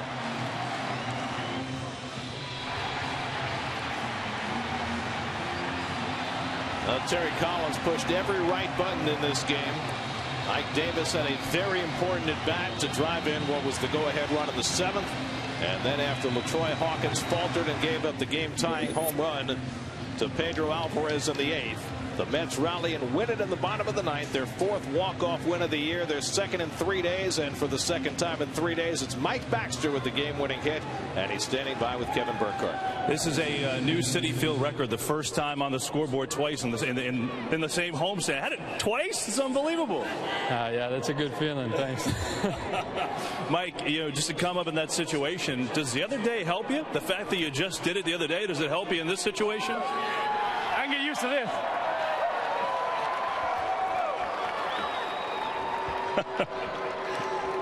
I guess you're getting good at doing interviews with that all over your face too. But does the walk-off the other night make you even calmer tonight? Yeah, it helps. It helps. I like pinch hitting. It's something that I feel like I've gotten used to, so it was good. How about your approach? You are so patient when you're in there and you're leading off and you draw a lot of walks, but when you're pinch hitting, seems like the opposite. Well, talking to Tough and guys that have done it in the past, I think the approach changes a little bit off the bench. You want to be a little bit more aggressive to kind of get your swing locked in and just be ready to go from the first pitch. Mike, as a team offensively, as you're trying to kind of break out of this, what's the feeling like as the game's going along? Obviously, you're kind of scratching and clawing, but team-wise, how you hanging in there just kind of waiting to break out? No, we're just going. I thought it was a pretty good game. We had the lead going in, and Pedro hit a good ball, and we came out on top. It was good. It's one thing for you to come back and play here and play well, but 2 walk-offs in the same week, just blocks away from where you grew up. What's that feel like for you? It's a great feeling. I could get used to it. It's a good feeling. Go enjoy this one, Mike. Congrats, okay? Thanks, Berkey. Mike Baxter, the hero again. Let's go back to you, Gary. Well, one New York kid who played college ball at Vanderbilt tied the game, and another kid from New York who went to Vanderbilt won it for the Mets. For every Mets win, the Mets Foundation is proud to contribute $2,500 to the Cats Women's Hospital and the Cats Institute for Women's Health. For more information, visit northshorelij.com/KIWH. This win brings the total contribution so far this season to $35,000. Mike Baxter sneaking one up the middle to drive home the winning run in the bottom of the ninth for the second time in 3 days. Mets have had trouble scoring at home, but their last 3 home wins have all been in walk-off fashion. Valdez-Bean and now a couple for Mike Baxter. And the Mets take the opener of their series from the Pirates 3-2. Nice win for the Mets. Baxter taking the shaving cream. He's got used to this. Mets win 3-2. We'll be right back.